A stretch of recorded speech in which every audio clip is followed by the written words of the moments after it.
ஒரு ஊரில் ஒருத்தர் இருந்தான். ஒரு நாள் காலையில் எழுந்திரிச்சான். ஒரு 10 ரூபாய் எடுத்து சட்டை பையில் வச்சுக்கிட்டான். கடை தெருவுக்கு புறப்பட்டான். காய்கறி வாங்குறதுக்காக அவன் போகிறான். காய்கறி சந்தைக்கு போய் சேர்ந்தான். கத்திரிக்காய் 1/4 கிலோ கொடுங்கன்னா கொடுத்தாங்க. காசு கொடுக்கறதுக்காக சட்டை பையில் கையை விட்டான்.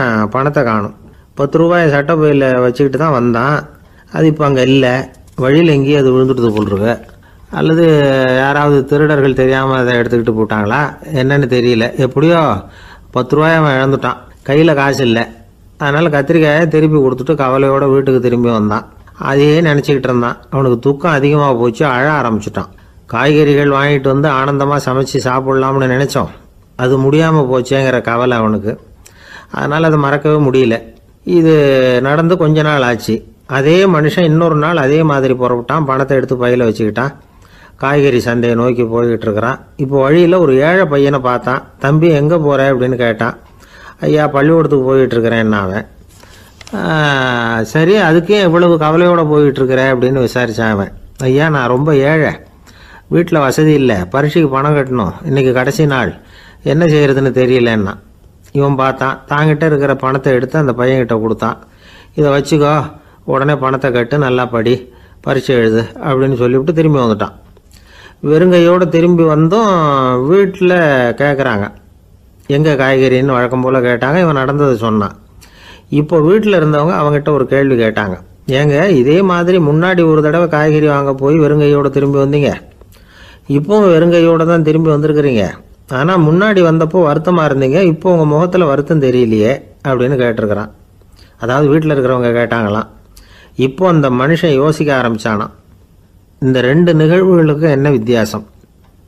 போன தடவை அவன் பணத்தை இழந்தான், இந்த தடவை அவன் பணத்தை இழந்திருக்கிறான். போன தடவை யாரோ திருடிட்டு போயிட்டாங்க, இந்த தடவை அவனாவே ஒரு பையன் பேரில் இறக்கப்பட்டு எடுத்து கொடுத்துருக்குறான். அன்னைக்கு பணம் போயிட்டுதேன்னு வருத்தமாக இருந்தது, இன்றைக்கி பணம் போனாலும் மனசுக்கு மகிழ்ச்சியாக இருக்குது, நிறைவாக இருக்குது. கொஞ்சம் யோசிச்சு பாருங்கள். பணத்தை இழந்தது மகிழ்ச்சிக்கோ வருத்தத்துக்கோ காரணமாக இருக்க முடியாது. அப்படின்னா வேறு எது காரணம்? அன்றைக்கு பணத்தை இழந்துட்டேன்னு அழுதான், இன்றைக்கு பணத்தை இழந்தாலும் மகிழ்ச்சியாக இருக்கிறான். ஆகவே மகிழ்ச்சிக்கும் துக்கத்துக்கும் இழப்பு காரணம் அல்ல, இழப்பு பற்றிய நம்முடைய அறிவு தான் காரணம் அப்படிங்கிறது பெரியவர்களுடைய கருத்து. எந்த பொருளும் நமக்கு கவலையை உண்டு பண்ணுறதில்ல, அந்த பொருள் பேரில் நாம் வைக்கிற பற்று தான் கவலையை உண்டு பண்ணுது. பொருள்கள் நம்ம விட்டுட்டு போயிட்டா நாம் அழுதுகிட்டு இருக்கிறோம், நாமே அதுகளை விட்டுட்டு வந்துட்டா மகிழ்ச்சியாக இருக்கிறோம். இந்த உண்மையை புரிஞ்சுக்கிட்டு நம்முடைய வாழ்க்கையை நல்ல விதமாக அமைச்சிக்கணும். ஒரு ஆள் அழுதுகிட்டு இருந்தான். ஏன்டா அழுகுறேன்னு கேட்குறார் ஒருத்தர். இழக்கிறதுக்கு எதுவும் இல்லை அதனால் அழறேன்னா.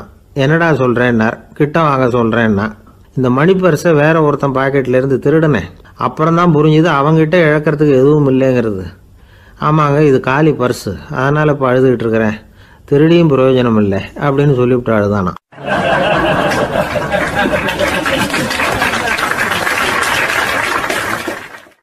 ஒரே ஒரு ஊர், அந்த ஊருக்கு பேர் கொடையாளிப்பட்டி.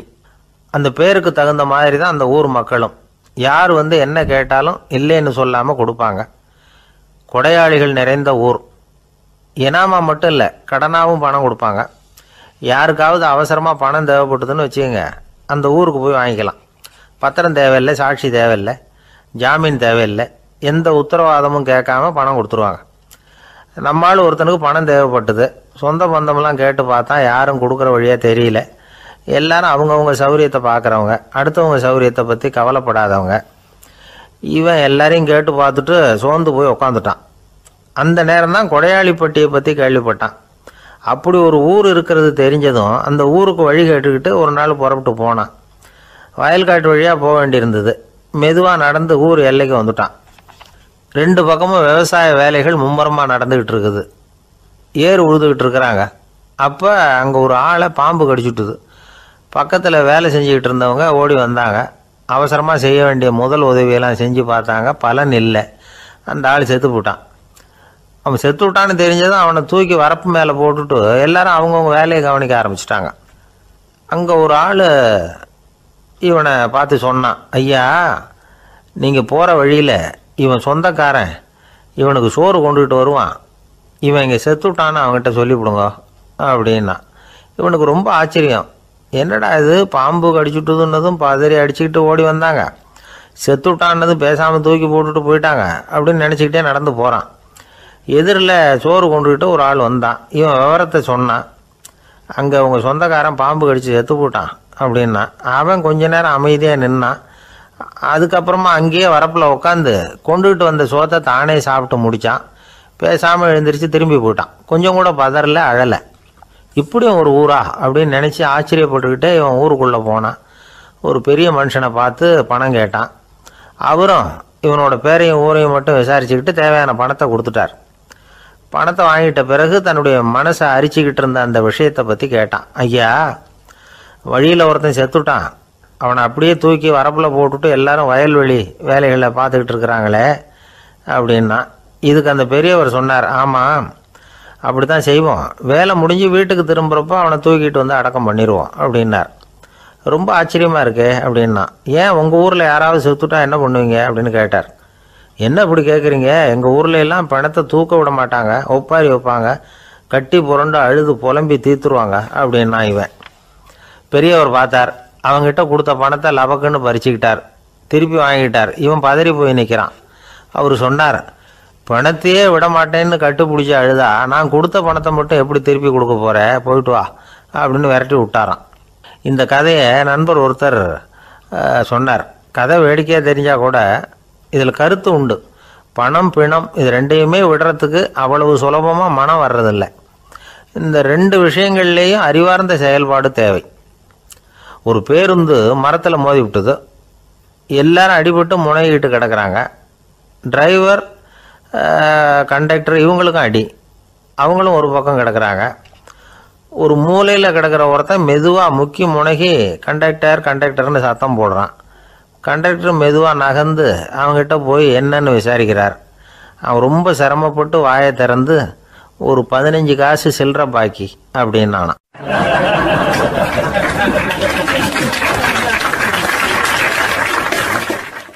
இப்பெல்லாம் நம்ம ஊரில் மாமியார் மருமகள் ஒருத்தர் நல்லா புரிஞ்சுக்கிட்டு நல்ல விதமாக தான் இருக்கிறாங்க பல இடத்துல. அதனால் நான் இப்போ சொல்ல போகிற கதையை கேட்டுவிட்டு இந்த காலத்தில் அவ்வளவு மோசமாக யார் சார் நடந்துக்கிறாங்க அப்படின்னு கேட்டு யாரும் சண்டைக்கு வரக்கூடாது. இன்னொரு உண்மையையும் சொல்லிவிடுறேன். அதாவது இந்த கதையை நமக்கு எழுதி அனுப்பி இருக்கிறதே கொஞ்ச நாளில் மருமகளாகவும் அதுக்கப்புறம் கொஞ்ச காலத்தில் மாமியாராகவும் ஆக போகிற ஒரு நேயர் தான். சரி, இந்த கதைக்கு வருவோம். அதாவது ஒரு சின்ன குடும்பம். அந்த வீட்டில் மாமியார் ஆட்சி. அவங்க வச்சது தான் சட்டம். பிள்ளையாண்டான் எப்படின்னா அம்மா சொல்கிறதையும் கேட்டுக்குவான், மனைவி சொல்கிறதையும் கேட்டுக்குவான். நமக்கு என்னத்துக்கு வம்புங்கிற டைப்பு. மருமகள் பேரில் குறை கண்டுபிடிக்கிறதுலையே அந்த மாமியாருக்கு ஒரு சுவாரஸ்யம். சின்ன சின்ன விஷயத்துலையெல்லாம் குத்தம் கண்டுபிடிச்சிக்கிட்டே இருக்கிறாங்க. பொதுவாக எல்லாரும் எப்படின்னா ஏதாவது ஒரு காரணத்துக்காக சண்டை போட்டுக்கிட்டு இருப்பாங்க. அந்த அம்மா எப்படின்னா ஏதாவது ஒரு சண்டையை போடுறதுக்காக காரணத்தை தேடிக்கிட்டு இருப்பாங்க. அப்படி ஒரு மனசு. அந்த மருமக பொண்ணு பாவம் பயந்து பயந்து ஒவ்வொரு காரியமும் செஞ்சுக்கிட்டு வந்தது. இப்படியே பல வருஷம் ஓடி போட்டுது. அந்த மாமியாருக்கும் ரொம்ப வயசாகிட்டுது. இருந்தாலும் அந்த பழைய சுபாவம் மட்டும் மாறவே இல்லை. திடீர்னு ஒரு நாள் பக்கவாதம் வந்து அந்த அம்மாவுக்கு ஒரு பக்கம் கை கால் இழுத்துக்கிட்டுது. வாய் சுத்தமாக பேச முடியாமல் போயிட்டுது. சத்தம் மட்டும் வரும். ஒரு பக்கத்து கை காலை அசைக்க முடியும். பேசுகிறதெல்லாம் கையால் தான், அதாவது கை சைகையால். இப்படிப்பட்ட நிலைமையில் கூட அந்த பொண்ணு தண்ணியோ பாலோ இவங்க எதிரில் கொண்டாந்து வச்சா அதை வேணும்னே தட்டி விட்டுட்டு ஒம்பு வளர்க்குறது. அதுக்கப்புறம் அந்த பொண்ணு தரையை சுத்தப்படுத்தும்ல, அதை பார்த்து ரசிக்கிறது. இருந்தாலும் அந்த பொண்ணு இதையெல்லாம் பெருசுப்படுத்தாமல் ரொம்ப பொறுமையாக தான் இருந்தது. ஒரு நாள் வீட்டில் வச்சுருந்த பாலை பூனை குடிச்சிட்டு போயிட்டுது. வயசான காலத்தில் இந்த அம்மா பால் இல்லாமல் கஷ்டப்படுவாங்களே அப்படின்னு நினச்சி பக்கத்து வீட்டில் போய் கொஞ்சம் பால் வாங்கிட்டு காய்ச்சி மாமியார் முன்னாடி கொண்டாந்து வச்சுது அந்த பொண்ணு. வழக்கம் போல் அந்த அம்மா பாலை தட்டி விட்டுட்டாங்க. இது அந்த மருமக பொண்ணு கவனிச்சுட்டுது. இவ்வளவு நாள் பொறுமையாக இருந்த அந்த மருமகளுக்கு இன்னைக்கு இதை பார்த்து தான் அசாத்திய கோபம் வந்துட்டுது. கதவுக்கு பக்கத்தில் சாத்தி வச்சுருந்த உலக்கையை எடுத்து மாமியார் தலையில் போட, அது குறி தவறி கழுத்தில் பட, அந்த அம்மா கழுத்தை பிடிச்சிக்கிட்டு ஊன்னு கத்த, இந்த பொண்ணு ஒன்றும் அலட்டிக்காமல் உலக்கையை எடுத்து மறுபடியும் கதவு பக்கம் சாத்தி வச்சுட்டு அது பாட்டுக்கு நடந்து போயிட்டுது. இருந்தாலும் மனசுக்குள்ளே லேசாக ஒரு பயம். கணவன் வீட்டுக்கு வந்ததும் என்ன விஷயம்னு கேட்டால் எப்படி சமாளிக்கிறது. அன்னைக்குன்னு பார்த்து ரொம்ப நேரம் கழித்து வீடு வந்து சேர்ந்தான் கணவன். உடனே அந்த அம்மா புகார் பண்ண ஆரம்பிச்சுட்டுது. பேச்சு தான் வராத, அதனால் ஒரு பக்கத்து கையால் சைகை காட்டுது. கதவுக்கு பக்கத்தில் இருந்த உலக்க பக்கமாக கையை நீட்டி காட்டி அப்படியே அந்த கையை தன் கழுத்துக்கு பின்பக்கமாக சுற்றி காட்டி நாக்கை வெளியில் நீட்டி நடந்த விஷயத்தை புரிய வைக்கிறதுக்கு முயற்சி பண்ணுது. இவனுக்கு ஒன்றும் புரியல. என்ன சொல்கிறாங்க அம்மா அப்படின்னு மனைவிகிட்ட கேட்குறான். அதுக்கு அந்த பொண்ணு ரொம்ப புத்திசாலித்தனமா, என்னங்க உங்கள் அம்மா சொல்கிறது உங்களுக்கு இன்னும் புரியலையா? அவங்க உங்களை பார்த்து என்ன சொல்கிறாங்கன்னா, ஏண்டா உலக்க மாதிரி நிற்கிற, சாக போகிற எனக்கு சங்கிலி எதுக்கு, என் கழுத்தில் கிடக்கிற இந்த சங்கிலியை கழட்டி என் மருமக கழுத்தில் போடுறா அப்படின்னு சொல்கிறாங்க அப்படின்னு தான். ஓ அப்படியா விஷயம்னு சொல்லி அம்மா கழுத்தில் இருந்த சங்கிலியை எடுத்து மனைவி கழுத்தில் போட்டுட்டு, அம்மா உன் விருப்பப்படியே போட்டாச்சு, இனிமேலாவது நிம்மதியாக படுத்து தூங்கு அப்படின்னு சொல்லிவிட்டு உள்ளே போயிட்டான். பார்த்தீங்களா கதையை? அதனால தான் மாமியார்கள் சைகை காட்டுறதுன்னா கூட இனிமேல் ஜாக்கிரதையாக இருக்கணும்.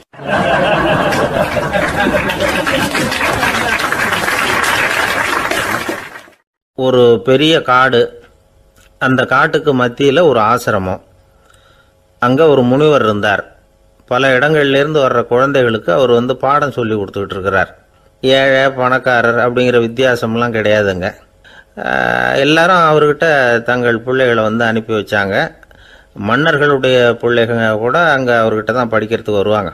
ஆனால் அந்த முனிவரை பொறுத்த வரைக்கும் எல்லா பிள்ளைங்களும் ஒன்று தான். இது யார் வீட்டு பிள்ளைன்னெல்லாம் பார்க்க மாட்டார், எல்லாரும் சமம்.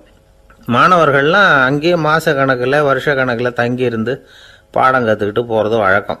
அவராக பார்த்து போன்னு சொல்கிற வரைக்கும் அங்கேயே இருக்கணும், படிக்கணும். குருகுல வாசம். ஒரு சமயம் ஒரு ராஜகுமாரனும் அவர்கிட்ட படிச்சுக்கிட்டு இருந்தான். அவனுக்கு ஒரு 15 வயசு இருக்கும்.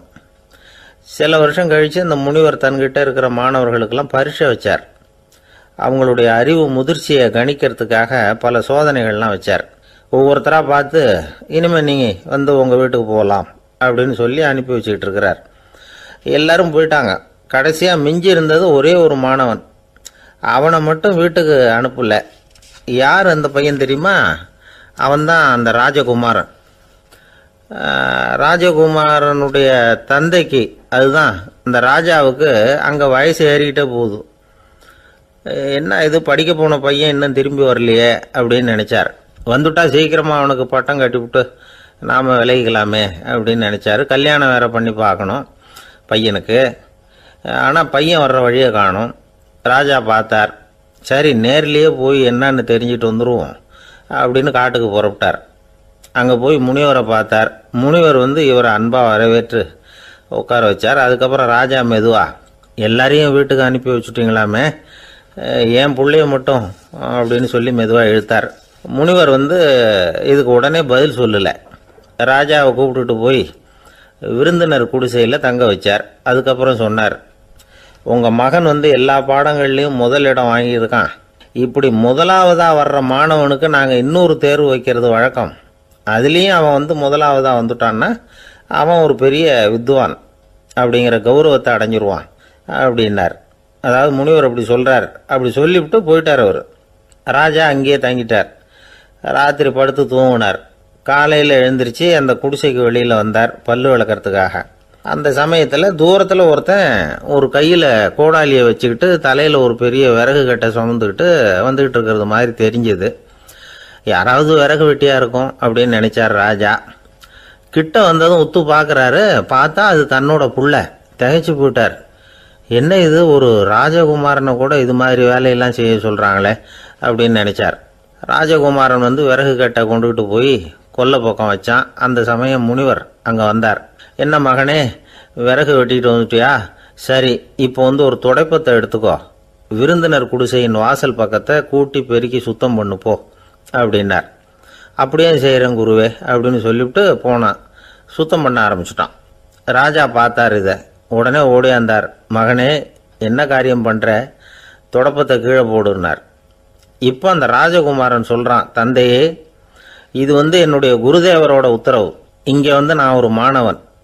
இங்கே அரசனும் ஒன்று தான், ஆண்டியும் ஒன்று தான். குருதேவர் சொல்கிறத மறுக்காமல் செய்கிறது தான் எங்கள் கடமை அப்படின்னா. இந்த சமயம் முனிவர் அங்கே வந்தார். இவனை முதுகில் தட்டி கொடுத்தார். அப்புறம் ராஜா கிட்ட சொன்னார், அரசே, உங்கள் புள்ள எங்கள் கடைசி தேர்வுலையும் வெற்றி பெற்றுட்டான். பணிவு தான் மாணவர்களின் மிக உயர்ந்த குணம். குருநாதர் சொல்றது மனசுக்கு பிடிக்கலன்னா கூட மறுக்காம செய்யணும். அப்படி செய்யறதுனால எதை செய்யலாம் எதை செய்யக்கூடாது அப்படிங்கிற விவேகம் அவங்களுக்கு வந்துடும். செய்யக்கூடாததை கூட பெரியவங்க சொல்லிவிட்டா செஞ்சுதான் ஆகணும் அப்படிங்கிற பணிவு அவங்களுக்கு வந்துடும். இந்த குணம் வந்துட்டுதுன்னா அவங்க எத்தனை கடினமான வேலையாக இருந்தால் கூட ரொம்ப சுலபமாக செஞ்சு முடிச்சிருவாங்க. தூக்கத்திலேயும் அப்புறம் துக்கத்திலேயும் தோண்டு போட மாட்டாங்க. இந்த பணிவும் விவேகமும் அவங்கக்கிட்ட மன உறுதியை ஏற்படுத்தும்.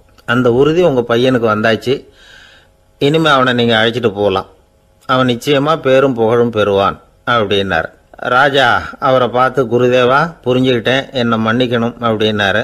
அதுக்கப்புறம் மகனை அழைச்சிக்கிட்டு நாட்டுக்கு திரும்பி வந்துட்டார். இந்த கதையை இன்று ஒரு தகவலில் சொல்லுங்கள் சார், உங்கள் நிகழ்ச்சியில் சொல்லுங்கள் சார் அப்படின்னு சொல்லி மாணவர்கள் கேட்டால் பணிவாக இருக்கிறது எப்படி அப்படிங்கிறத புரிஞ்சுக்குவாங்க அப்படின்னு சொன்னார் ஒருத்தர். சரி சொல்லுவோம், அதுக்கு முன்னாடி நேர்லேயே ஒரு பையன்கிட்ட சொல்லி பார்க்கலாமே அப்படின்னு தோணுச்சு. உடனே ஒரு பையனை கூப்பிட்டோம். ஏன்பா உங்கள் வாத்தியார் உனக்கு இது மாதிரி ஒரு பரீட்சை வச்சா என்ன பண்ணுவேன் அப்படின்னு கேட்டோம். நானும் அப்படி தான் சார் நடந்துக்குவேன், விறகு வெட்டுவேன், தொடப்பத்தினால கூட்டி சுத்தம் பண்ணுவேன், உடனே செஞ்சு முடிச்சிருவேன் சார் அப்படின்னா.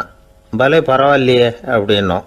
ஆமாம் சார், அப்படி செஞ்சால் தானே வீட்டுக்கு அனுப்புவார், இல்லைன்னா இன்னொரு வருஷம் இங்கேயே இருந்து படின்னு சொல்லி விடுவார், அதனால் அப்படி செய்வேன் அப்படிங்கிறான் அந்த பையன்.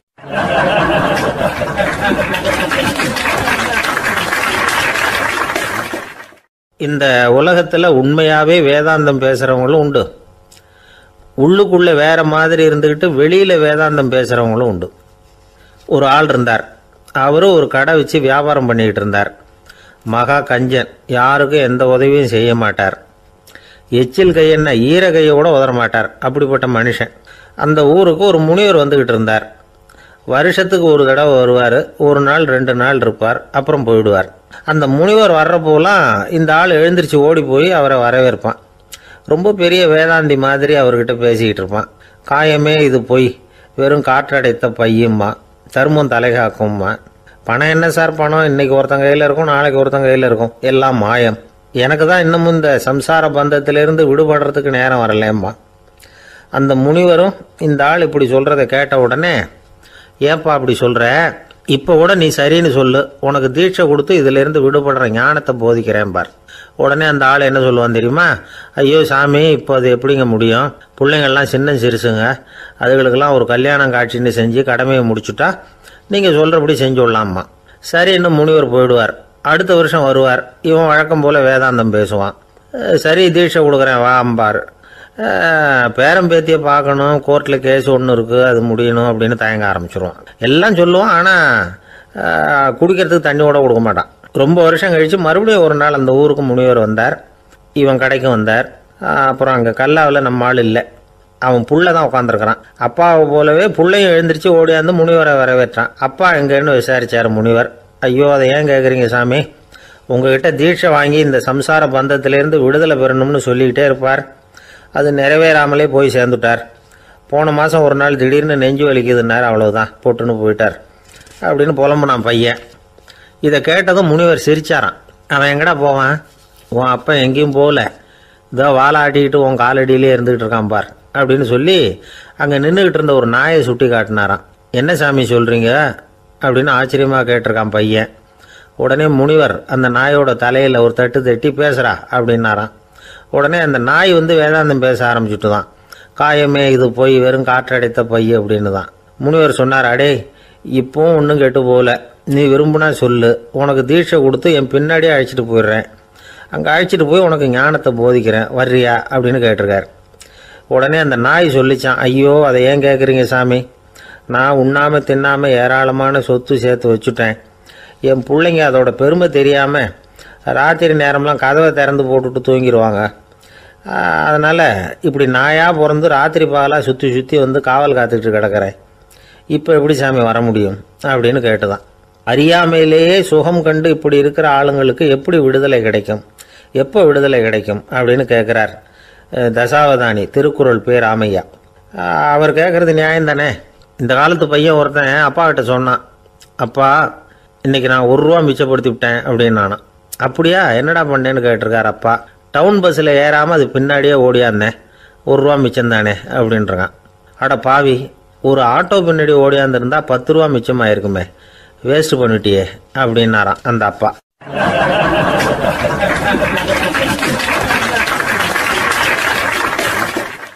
பிரிட்டிஷ் ஆட்சி நடந்துகிட்டு இருந்த காலம் 1920களின் கடைசி. அப்போ நடந்த ஒரு உண்மை நிகழ்ச்சி இது. ஒரு கல்யாண மாப்பிள்ளை ரயிலில் இறங்க போகிறார். அவரை வரவேற்க ஒரு ராஜ குடும்பமே காத்துக்கிட்டு இருக்குது. மங்களூர்லேருந்து இறங்குற அந்த மாப்பிள்ளை யார் தெரியுமா? ஒரு நாய். உண்மைதான், அந்த நாய்க்கு தான் கல்யாணம். சுதேசி சமஸ்தானத்து மன்னர்களில் ஒருத்தர் ஜூனாகட் மகாராஜா. அவரோட வளர்ப்பு நாய் ரோஷனாரா. அதுக்கு கல்யாணம் பண்ணி வைக்கணும்னு ஆசைப்பட்டார். மாப்பிள்ளை தேடினார். மங்களூர் மகாராஜாவோட வளர்ப்பு நாய் ஒன்று இருந்தது, பேர் பாபி. இது ரெண்டுக்கும் கல்யாணம் நடத்த முடிவு பண்ணார். திருமணத்துக்கு வேண்டிய எல்லா ஏற்பாடுகளையும் பண்ணுங்க அப்படின்னு உத்தரவு போட்டார். ஆயிரக்கணக்கான அழைப்புதழ்கள், பல சமஸ்தான மன்னர்கள், ஜமீன்தார்கள், பிரிட்டிஷ் அதிகாரிகள், பெரிய பணக்காரங்க, இப்படி நிறைய பேருக்கு அழைப்புதழ்கள் அனுப்பி வச்சாங்க. பத்திரிகையை பார்த்தவங்கெல்லாம் திகைச்சு போயிட்டாங்களாம்.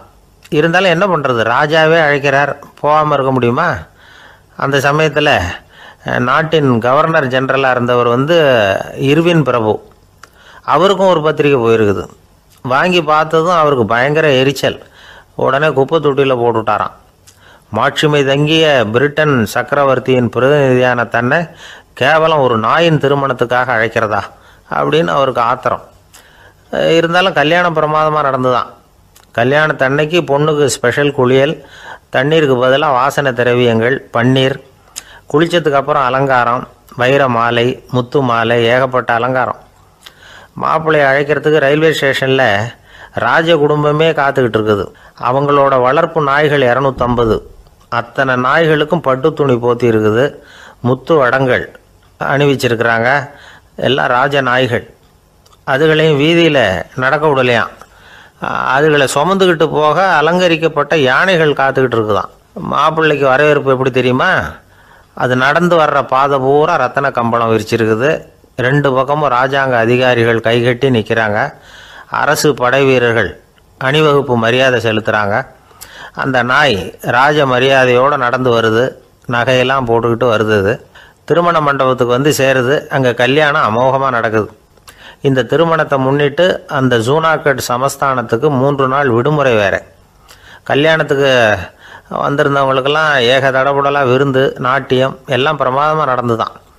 இந்த கல்யாணத்தில் கலந்துக்க வந்திருந்த மற்ற சமஸ்தானத்து மன்னர்கள், தீவான்கள், அரச குடும்பத்தினர், இப்படி அவங்க 700 பேராம். அவங்க போகிறதுக்காக விசேஷ ரயில்கள்லாம் வேற விட்டுருக்காங்க. கல்யாணம் முடிஞ்சதும் அந்த நாய் தம்பதிகளோட பெரிய பெரிய மன்னர்கள்லாம் ஒன்றா உட்காந்து சாப்பிட்டாங்களாம். ஏர் கண்டிஷன் அறையில் அந்த தம்பதிகள் கொஞ்ச காலம் வாழ்ந்துருக்கிறாங்க. கொஞ்ச நாளில் மாப்பிள்ளைக்கு மரியாதை குறைய ஆரம்பிச்சுட்டுது. வெளியில் துரத்தி விட்டாங்களாம். அந்த பெண் நாய் மட்டும் ராஜ போகங்களை அனுபவித்து வந்து தான். இந்த கல்யாணத்தை பார்த்துட்டு தொடர்ந்து மற்ற சமஸ்தானத்து மன்னர்களும் நாய் திருமணங்கள் நடத்த ஆரம்பிச்சுட்டாங்களாம். இது உண்மையில் நடந்திருக்குது. இப்படி அது இருக்கட்டும். இப்போ நம்ம கதைக்கு வருவோம். ஒரு ராஜாவுக்கு ரொம்ப நாள் கழித்து ஒரு குழந்தை பிறந்து தான். அரண்மனை ஜோசியரை கூப்பிட்ருக்கார் ராஜா. ஜோசியரே, என் மகன் வருங்காலத்தில் சிறந்த வாள் வீரனாக வரணும்னு ஆசைப்படுறேன். வருவானாங்கிறத கொஞ்சம் பார்த்து சொல்லுங்களேன் அப்படின்னாராம். ஜோசியர் சொன்னார், மன்னா, உங்கள் புள்ள வாள் வீரனாக வர்றது கஷ்டம். ஆனால் அவரும் உங்களை மாதிரியே நாய்க்குட்டிகள் பேரில் பிரியமாக இருப்பார். அதுகளுக்கு கல்யாணமும் பண்ணி வைப்பார் அப்படின்னாராம்.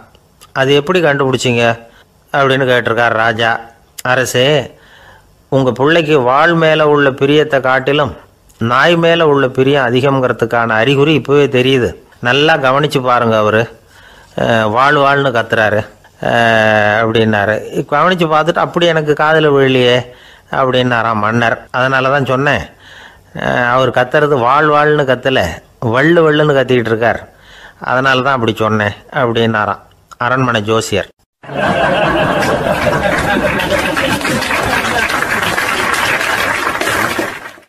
ஒரு கடற்கரை ஓரம், அங்கே ஒரு சின்ன கிராமம். அந்த கிராமத்தில் ஒரு சின்ன பள்ளிக்கூடம். கடற்கரை ஓரத்தில் உள்ள ஒரு விடுதியில் ஓய்வுக்காக ஒருத்தர் தங்கியிருக்கிறார். பள்ளிக்கூடத்தில் ஏதோ விழா நடக்கிறது மாதிரி தெரிஞ்சுது. உடனே அவர் அந்த பக்கமாக வந்தார். இங்கே என்ன நடக்குதுன்னு விசாரித்தார். பள்ளி ஆண்டு விழா நடக்குதுன்னாங்க. உடனே போனார். கண்காட்சி ஒன்று வச்சுருந்தாங்க. உள்ளே போய் பார்த்தார். பள்ளிக்கூடத்தில் படிக்கிற மாணவர்களே சொந்தமாக தயார் பண்ண பொருள்களை காட்சிக்கு வச்சிருக்கிறாங்க. அந்த ஊர் மக்கள்லாம் அதை கூட்டம் கூட்டமாக போய் பார்த்துக்கிட்டு இருக்கிறாங்க. இவரும் ஆர்வமாக அதையெல்லாம் பார்த்துக்கிட்டே போகிறார். ஒரு இடத்துல ஒரு சின்ன ரயில் செஞ்சு வச்சுருந்தாங்க, மாணவர்களே தயார் பண்ணது. மின்சாரத்தால் அது ஓடுறது மாதிரி பண்ணி வச்சுருந்தாங்க. அதில் ஒரு சின்ன பொத்தான் இருக்கும், அது அமுக்குனா ரயில் ஓடும், சுற்றி சுற்றி வரும். மாணவர்கள் எதிரில் நின்று அதுக்கு விளக்கம் கொடுத்துக்கிட்டு இருக்கிறாங்க. இவர் அதை கவனித்தார், ரயில் ஓடுறத பார்த்தார். அங்கே நின்றுக்கிட்டு இருந்த மாணவர்கள்கிட்ட விளையாட்டாக கேட்டார், ஏன்பா இந்த ரயில் எதனால் ஓடுது அப்படின்னு கேட்டார். இவர் சக்தியினால் ஓடுது அப்படின்னாங்க மாணவர்கள். அது என்ன சக்தின்னு கேட்டார். அதுக்கு பேர் மின்சாரம் அப்படின்னாங்க. சரி, நீங்கள் மின்சாரத்தை பார்த்துருக்குறீங்களா அப்படின்னார். நாங்கள் பார்த்தது இல்லைங்க, ஆனால் இதை செய்யறதுக்கு எங்களுக்கு உதவி பண்ண ஆசிரியர் ஒரு பட்டதாரி, ஒரு கால் அவர் பார்த்துருக்கலாம் அப்படின்னாங்க. அவர் எங்கே இருக்காருன்னு கேட்டார். இதோ அழைச்சிட்டு வர்றோம்னு ஓடினாங்க. அவர் அழைச்சிட்டு வந்தாங்க. அவர்கிட்ட ஒரு பெரியவர் கேட்டார், மின்சாரத்தை நீங்கள் பார்த்துருக்குறீங்களா அப்படின்னு. மின்சாரத்தை பார்க்குறதாவது நான் பார்த்ததே இல்லை. நான் பார்த்தது அது செயல்படுற விதத்தை தான். அது விளக்கை எரிய வைக்குது, ரயிலை ஓட வைக்குது, இது மாதிரி எத்தனையோ எந்திரங்களை செயல்பட வைக்குது. ஆனால் உண்மையிலேயே அது என்னன்னு எனக்கு தெரியாது. ஒருவேளை இந்த பள்ளிக்கூடத்து தலைமை ஆசிரியருக்கு தெரிஞ்சிருக்கலாம், ஏன்னா அவர் ஒரு மேல்நிலை பட்டதாரி அப்படின்னாராம் அவர். சரின்னு போய் தலைமை ஆசிரியரை கூப்பிட்டுக்கிட்டு வந்தாங்க. அவர்கிட்டையும் இதே கேள்வி கேட்டாராம் அவர். மன்னிக்கணும், இந்த கேள்வியை இதுவரைக்கும் யாரும் என்கிட்ட கேட்டதில்லை. சக்தியை யாரும் பார்க்க முடியாது, ஆனால் அது செயல்படும் விதத்தை தான் பார்க்க முடியும் அப்படின்னாராம் அவர். இப்போ இதுவரைக்கும் கேட்டுக்கிட்டு இருந்த பெரியவர் சிரித்தார். சிரிச்சுட்டு சொன்னாராம், சரி அதுக்காக ஒன்றும் கவலைப்படாதீங்க, என்னுடைய பெயர் தாமஸ் ஆல்வா எடிசன் அப்படின்னாராம். இதை கேட்டதும் அங்கே இருந்தவங்களுக்கெல்லாம் அதிர்ச்சி, ஆச்சரியம். என்னது, நீங்கள் தானா எடிசன்? நீங்கள் எவ்வளவு மின்சார கருவிகளை உண்டாக்கி இருக்கிறீங்க, நீங்களா இந்த கேள்வியை கேட்டது அப்படின்னாங்களாம். ஆமாம், நான் தான் கேட்குறேன், ஏன்னா நானே மின்சாரத்தை பார்த்தது கிடையாது அப்படின்னாராம் அவர். அன்புங்கிறது இப்படிப்பட்டது தாங்கிறார் ஓஷோ. அன்புங்கிறது நம்ம உடற்கூறு அமைப்பில் இல்லை, அது நம்ம உடம்புல உள்ள சுத்த சக்தியின் வெளிப்பாடு. அதை உணரத்தான் முடியுமே தவிர பார்க்க முடியாது.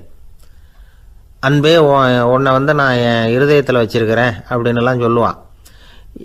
இதெல்லாம் சும்மா. இது டாக்டர்கள் சொல்கிற இருதயம் கிடையாது.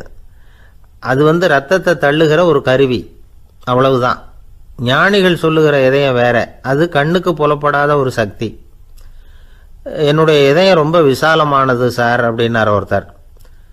அப்படிங்களான்னு ரொம்ப மரியாதையா, ஆமாங்க டாக்டர் அப்படி தான் சொல்கிறார், கொஞ்சம் வீங்கி போய் பெருசாக இருக்குதான் அப்படின்னார்.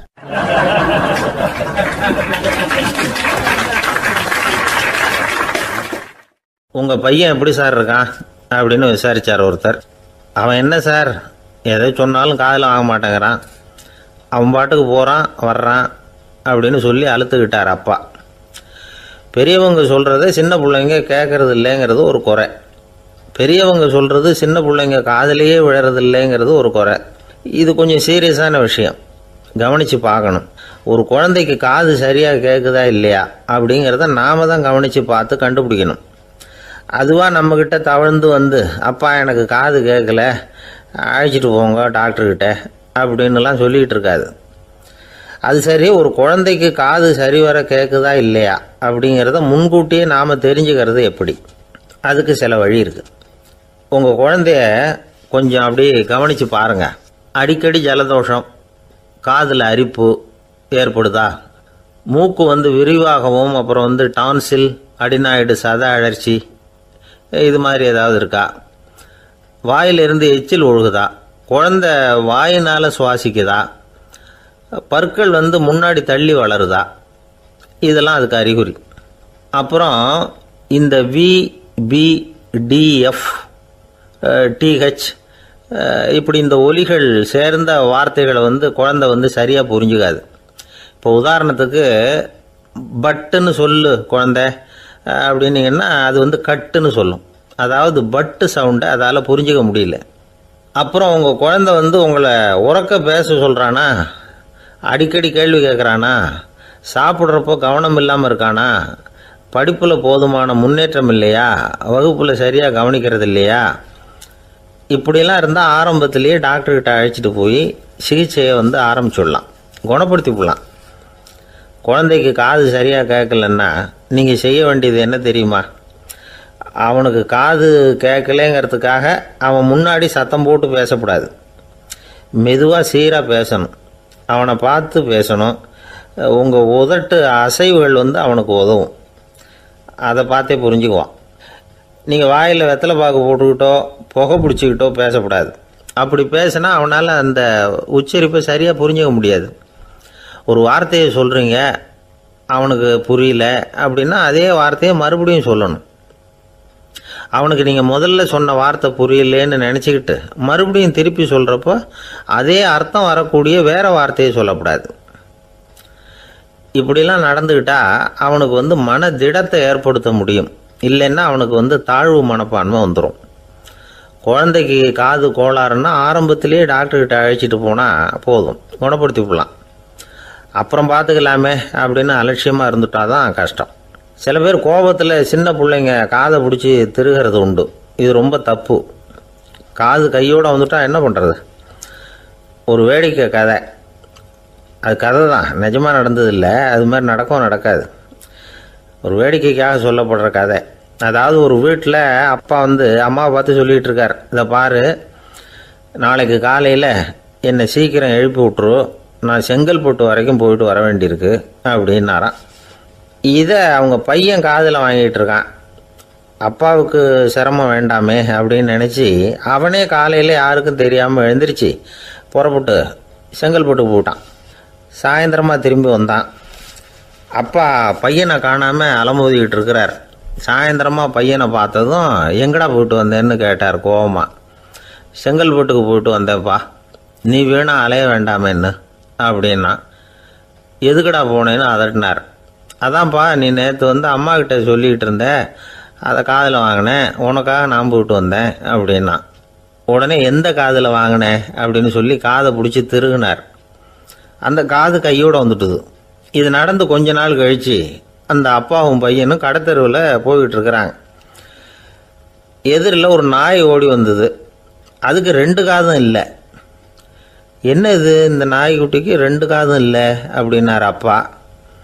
அதுக்கு பையன் சொல்கிறான், அப்பா அது 2 தடவை செங்கல்பட்டுக்கு போயிட்டு வந்துடுவோம் அப்படின்னானா.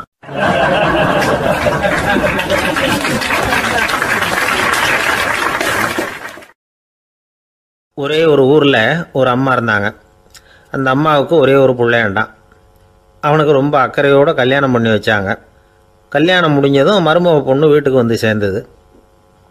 அப்பாடா, என் கடமை முடிஞ்சது, இனிமேல் அக்கடான்னு எங்கேயாவது ஒரு மூலையில் படுத்து கிடக்கலாம் அப்படின்னு நினச்சாங்க அந்த அம்மா. ஆனால் நினைக்கிறபடி எங்கே நடக்குது? அதுக்கப்புறம் தான் பிரச்சனையே ஆரம்பமாச்சு. மருமகள் குணம் சரியில்லை, ஒரு மாதிரி. அந்த பொண்ணு வீட்டுக்கு வந்ததுமே முதல் வேலையாக மாமியாரை பார்த்து, அதுதான் நான் வந்துட்டேன்ல, இனிமேல் உங்களுக்கு என்ன வேலைங்க, புறப்பட வேண்டியது தானே, காசி ராமேஸ்வரம்னு எங்கேயாவது போங்க அப்படின்னுட்டு தான். மாமியாரை பார்த்தாங்க, கொஞ்சம் யோசனை பண்ணாங்க. இந்த பாருமா, நீ இப்படி சொல்கிறதுக்கு முன்னாடியே வீட்டை விட்டு புறப்படணுங்கிற முடிவுக்கு நான் வந்துட்டேன். வீட்டை மட்டும் இல்லை, இந்த உலகத்தை விட்டே கூட போகிறதுக்கு தயாராக இருக்கிறேன். ஆனால் ஒரே ஒரு விஷயத்துக்காக என் உயிரை கையில் பிடிச்சிக்கிட்டு இருக்கிறேன் அப்படின்னாங்களாம். என்ன விஷயம்னு கேட்டது இந்த மருமக பொண்ணு. வேறு ஒன்றும் இல்லை, என் பிள்ளைக்கு கல்யாணம் பண்ணி வச்சுட்டேன். ஒரு பேர புள்ள பிறந்து அதை என் கண்ணால் பார்த்துட்டேன்னா நான் எங்கே வேணும்னாலும் போகிறதுக்கு தயாராக இருக்கிறேன் அப்படின்னாங்களாம் அந்த மாமியார். மாமியார் இப்படி சொல்கிறதுலேயே நியாயம் இருக்கிறதாக பட்டுது அந்த பொண்ணுக்கு. சரி, அப்படியே இருந்து பார்த்துட்டு போகலாம் அப்படின்னு அனுமதி கொடுத்தது. கொஞ்ச காலத்தில் ஒரு பேரன் பிறந்தான். அந்த அம்மாவும் பேரனை கண்ணால் பார்த்துட்டாங்க. சரி, பேரனை பார்த்தாச்சுல்ல, இனிமேல் புறப்பட வேண்டியது தானே அப்படின்னது மருமக பொண்ணு. மாமியார் பார்த்தாங்க, நீ சொல்கிறது சரிதாம்மா, அதில் ஒன்றும் தப்பு இல்லை. என்னோட பேரன் உங்களை அம்மா அப்பான்னு கூப்பிடுறத என் காது குளிர கேட்டுட்டு போயிடுறேனே அப்படின்னாங்களாம். சரி, அந்த ஆசையை நிறைவேறட்டும் அப்படின்னு காத்துக்கிட்டு இருந்தாங்க. பேரன் வளர்ந்தான், நடந்தான், பள்ளிக்கூடம் போனால் பெரியவனானா. மருமக பொண்ணு மறுபடியும் மாமியாரை விரட்ட ஆரம்பிச்சுட்டுது, இன்னும் புறப்புள்ளையான்னு. இதை பாருமா, இது வரைக்கும் இருந்துட்டேன். பேரனோட கல்யாணத்தையும் கண்ணால் பார்த்தா தான் இந்த கட்டை வேகும் போல் இருக்குது அப்படின்னு சொல்லி ஒரு மாதிரியாக பேச ஆரம்பித்தாங்க. இதுவும் நியாயமான ஆசையாக தான் படுது அப்படின்னு அது யோசிச்சிருக்கு அந்த பொண்ணு. சரின்னு அதுக்கும் ஒத்துக்கிட்டது. உடனே பேரனுடைய கல்யாணமும் முடிஞ்சது ஒரு வழியாக. இனிமே ஒரு நொடி கூட இங்கே இருக்கக்கூடாது, புறப்படுங்க அப்படின்னு மாமியாரை விரட்டிச்சான் அந்த பொண்ணு. இப்போ அந்த மாமியார் தன்னோட மருமகளை பார்த்து சொல்கிறாங்க, இதோ கிளம்பிட்டேம்மா, என் மூட்டை முடிச்செல்லாம் கட்டிக்கிட்டேன், புறப்பட்டுவிட்டேன். அப்படியே நீயும் உன் துணிமணிகளை மூட்டை கட்டிக்கிட்டு கிளம்பிடும், என்னோட சேர்ந்து 2 பேருமா சேர்ந்து போயிடலாம் அப்படின்னாங்களாம். அந்த பொண்ணு முழிக்குது. முழிக்காதே, உனக்கும் ஒரு மருமக வந்துட்டா, இனிமேல் நீயும் ஒரு மாமியார் தானே, உனக்கும் இனிமேல் இங்கே வேலை இல்லை, புறப்படு அப்படின்னாங்களாம். அப்போ தான் அந்த பொண்ணு சிந்திக்க ஆரம்பிச்சு தான், தன்னோட தவறு புரிஞ்சுதான். இந்த தகவலை கேட்டுக்கிட்டு இருக்கிற மருமகள்லாம் இதை பற்றி கொஞ்சம் யோசித்து பார்க்கணுங்கிறதுக்காகத்தான் இதை சொல்கிறோம் மாமியார்கள் சார்பாக. கொஞ்ச நாளைக்கு முன்னாடி ஒரு பொண்ணை பார்த்து பேசுகிற சந்தர்ப்பம் கிடைச்சிது ஒரு கல்யாண வீட்டில். அந்த பொண்ணு சொல்லிச்சு, சார் எனக்கு கல்யாணம் ஆகி 15 வருஷம் ஆகுது, நான் மாமியார்கிட்ட சண்டை போட்டதே இல்லை அப்படின்னு ரொம்ப அடக்கமாக சொல்லிச்சு. அது எப்படிம்மா சாத்தியமாச்சுன்னு கேட்டோம். எனக்கு கல்யாணம் ஆகி 15 வருஷம்தான் ஆச்சு, ஆனால் என் மாமியார் செத்து போய் 20 வருஷத்துக்கு மேலே ஆயிட்டுது அப்படின்னுது.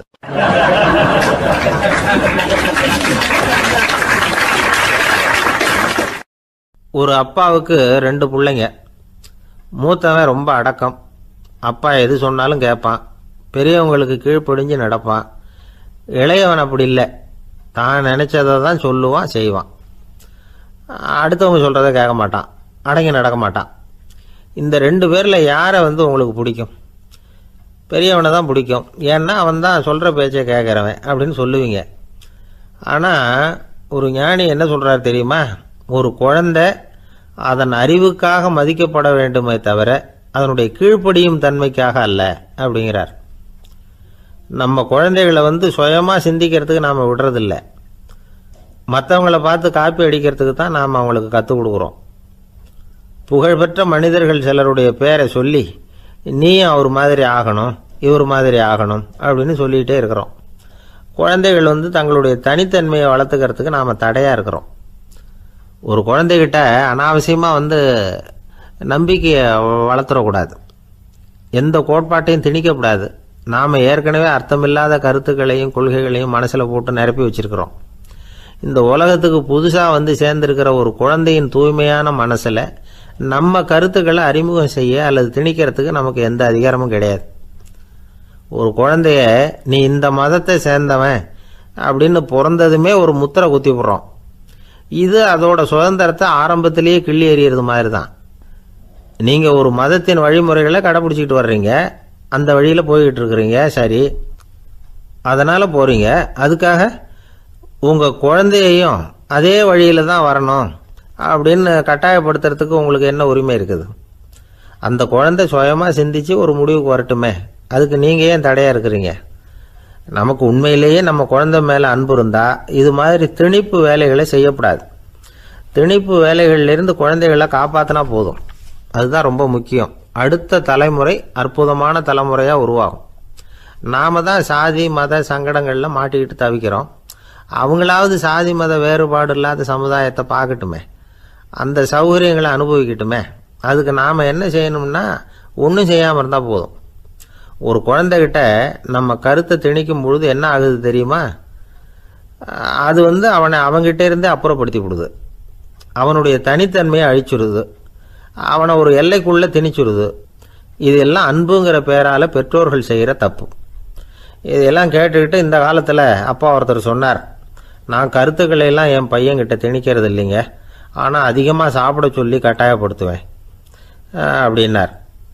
உங்கள் வீட்டு சமையல் அவ்வளோ நல்லா இருக்குமான்னு கேட்டாங்க. நல்லா இருந்தால் நான் ஏன் அவனை சாப்பிட சொல்லி கட்டாயப்படுத்த போகிறேன் அப்படின்னார்.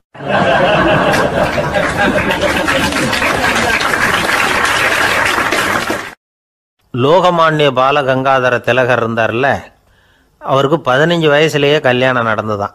மனைவி பேர் தபிபாய், ரொம்ப பெரிய குடும்பத்து பொண்ணு, நல்ல குணம். அவங்க குடும்பம் நடத்திக்கிட்டு இருக்கிறாங்க. அந்த காலத்தில் திருடர்கள் பயம் அதிகம். இந்த காலத்தில் மட்டும் என்னன்னு கேட்குறீங்களா? நீங்கள் கேட்குறது நியாயம்தான்.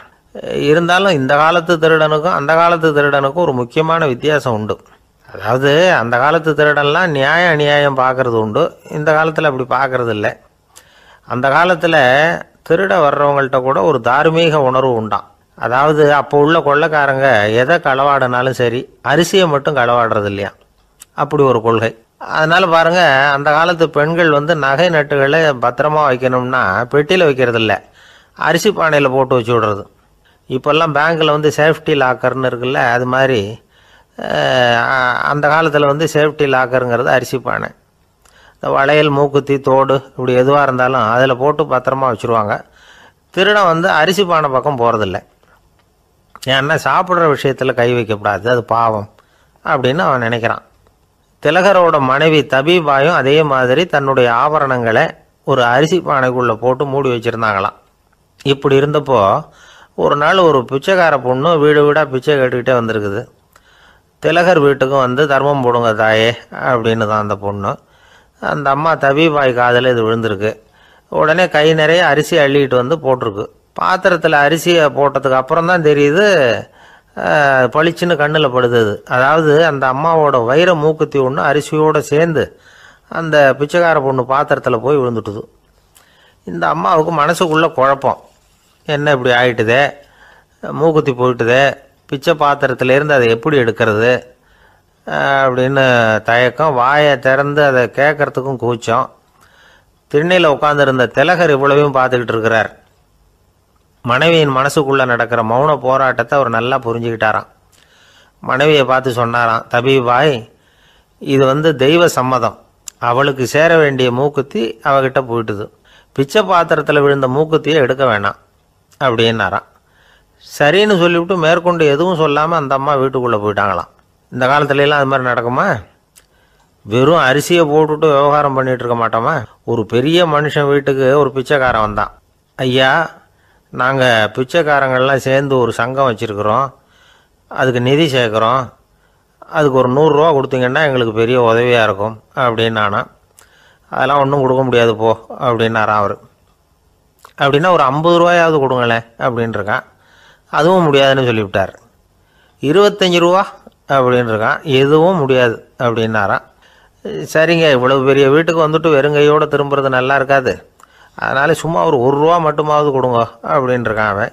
1 பைசா கூட என்கிட்ட கிடையாது அப்படின்னு விட்டாரான் இவர். அப்படின்னா நீங்கள் ஒரு காரியம் பண்ணுங்களேன் அப்படின்னானா அவன். என்ன செய்யணும் அப்படின்ட்டுருக்கார். எங்கள் சங்கத்தில் நீங்களும் ஒரு மெம்பராக சேர்ந்துருங்க அப்படின்னானா.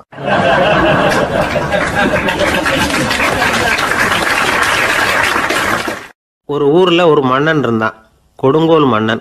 நிறைய தொந்தரவு பண்ணிக்கிட்டு இருந்தான். அவன் ஒரு தடவை என்ன பண்ணான் தெரியுமா? ஒரு தப்பும் பண்ணாத ஒரு இளைஞனை பிடிச்சி ஜெயிலில் அடைச்சுட்டான்.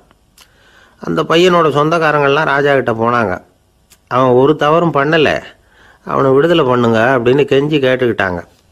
மன்னன் வந்து யோசனை பண்ணான். அந்த இளைஞனை கூப்பிட்டுக்கிட்டு வர சொன்னான். அவனை கொண்டாந்து ராஜா முன்னாடி நிறுத்தினாங்க.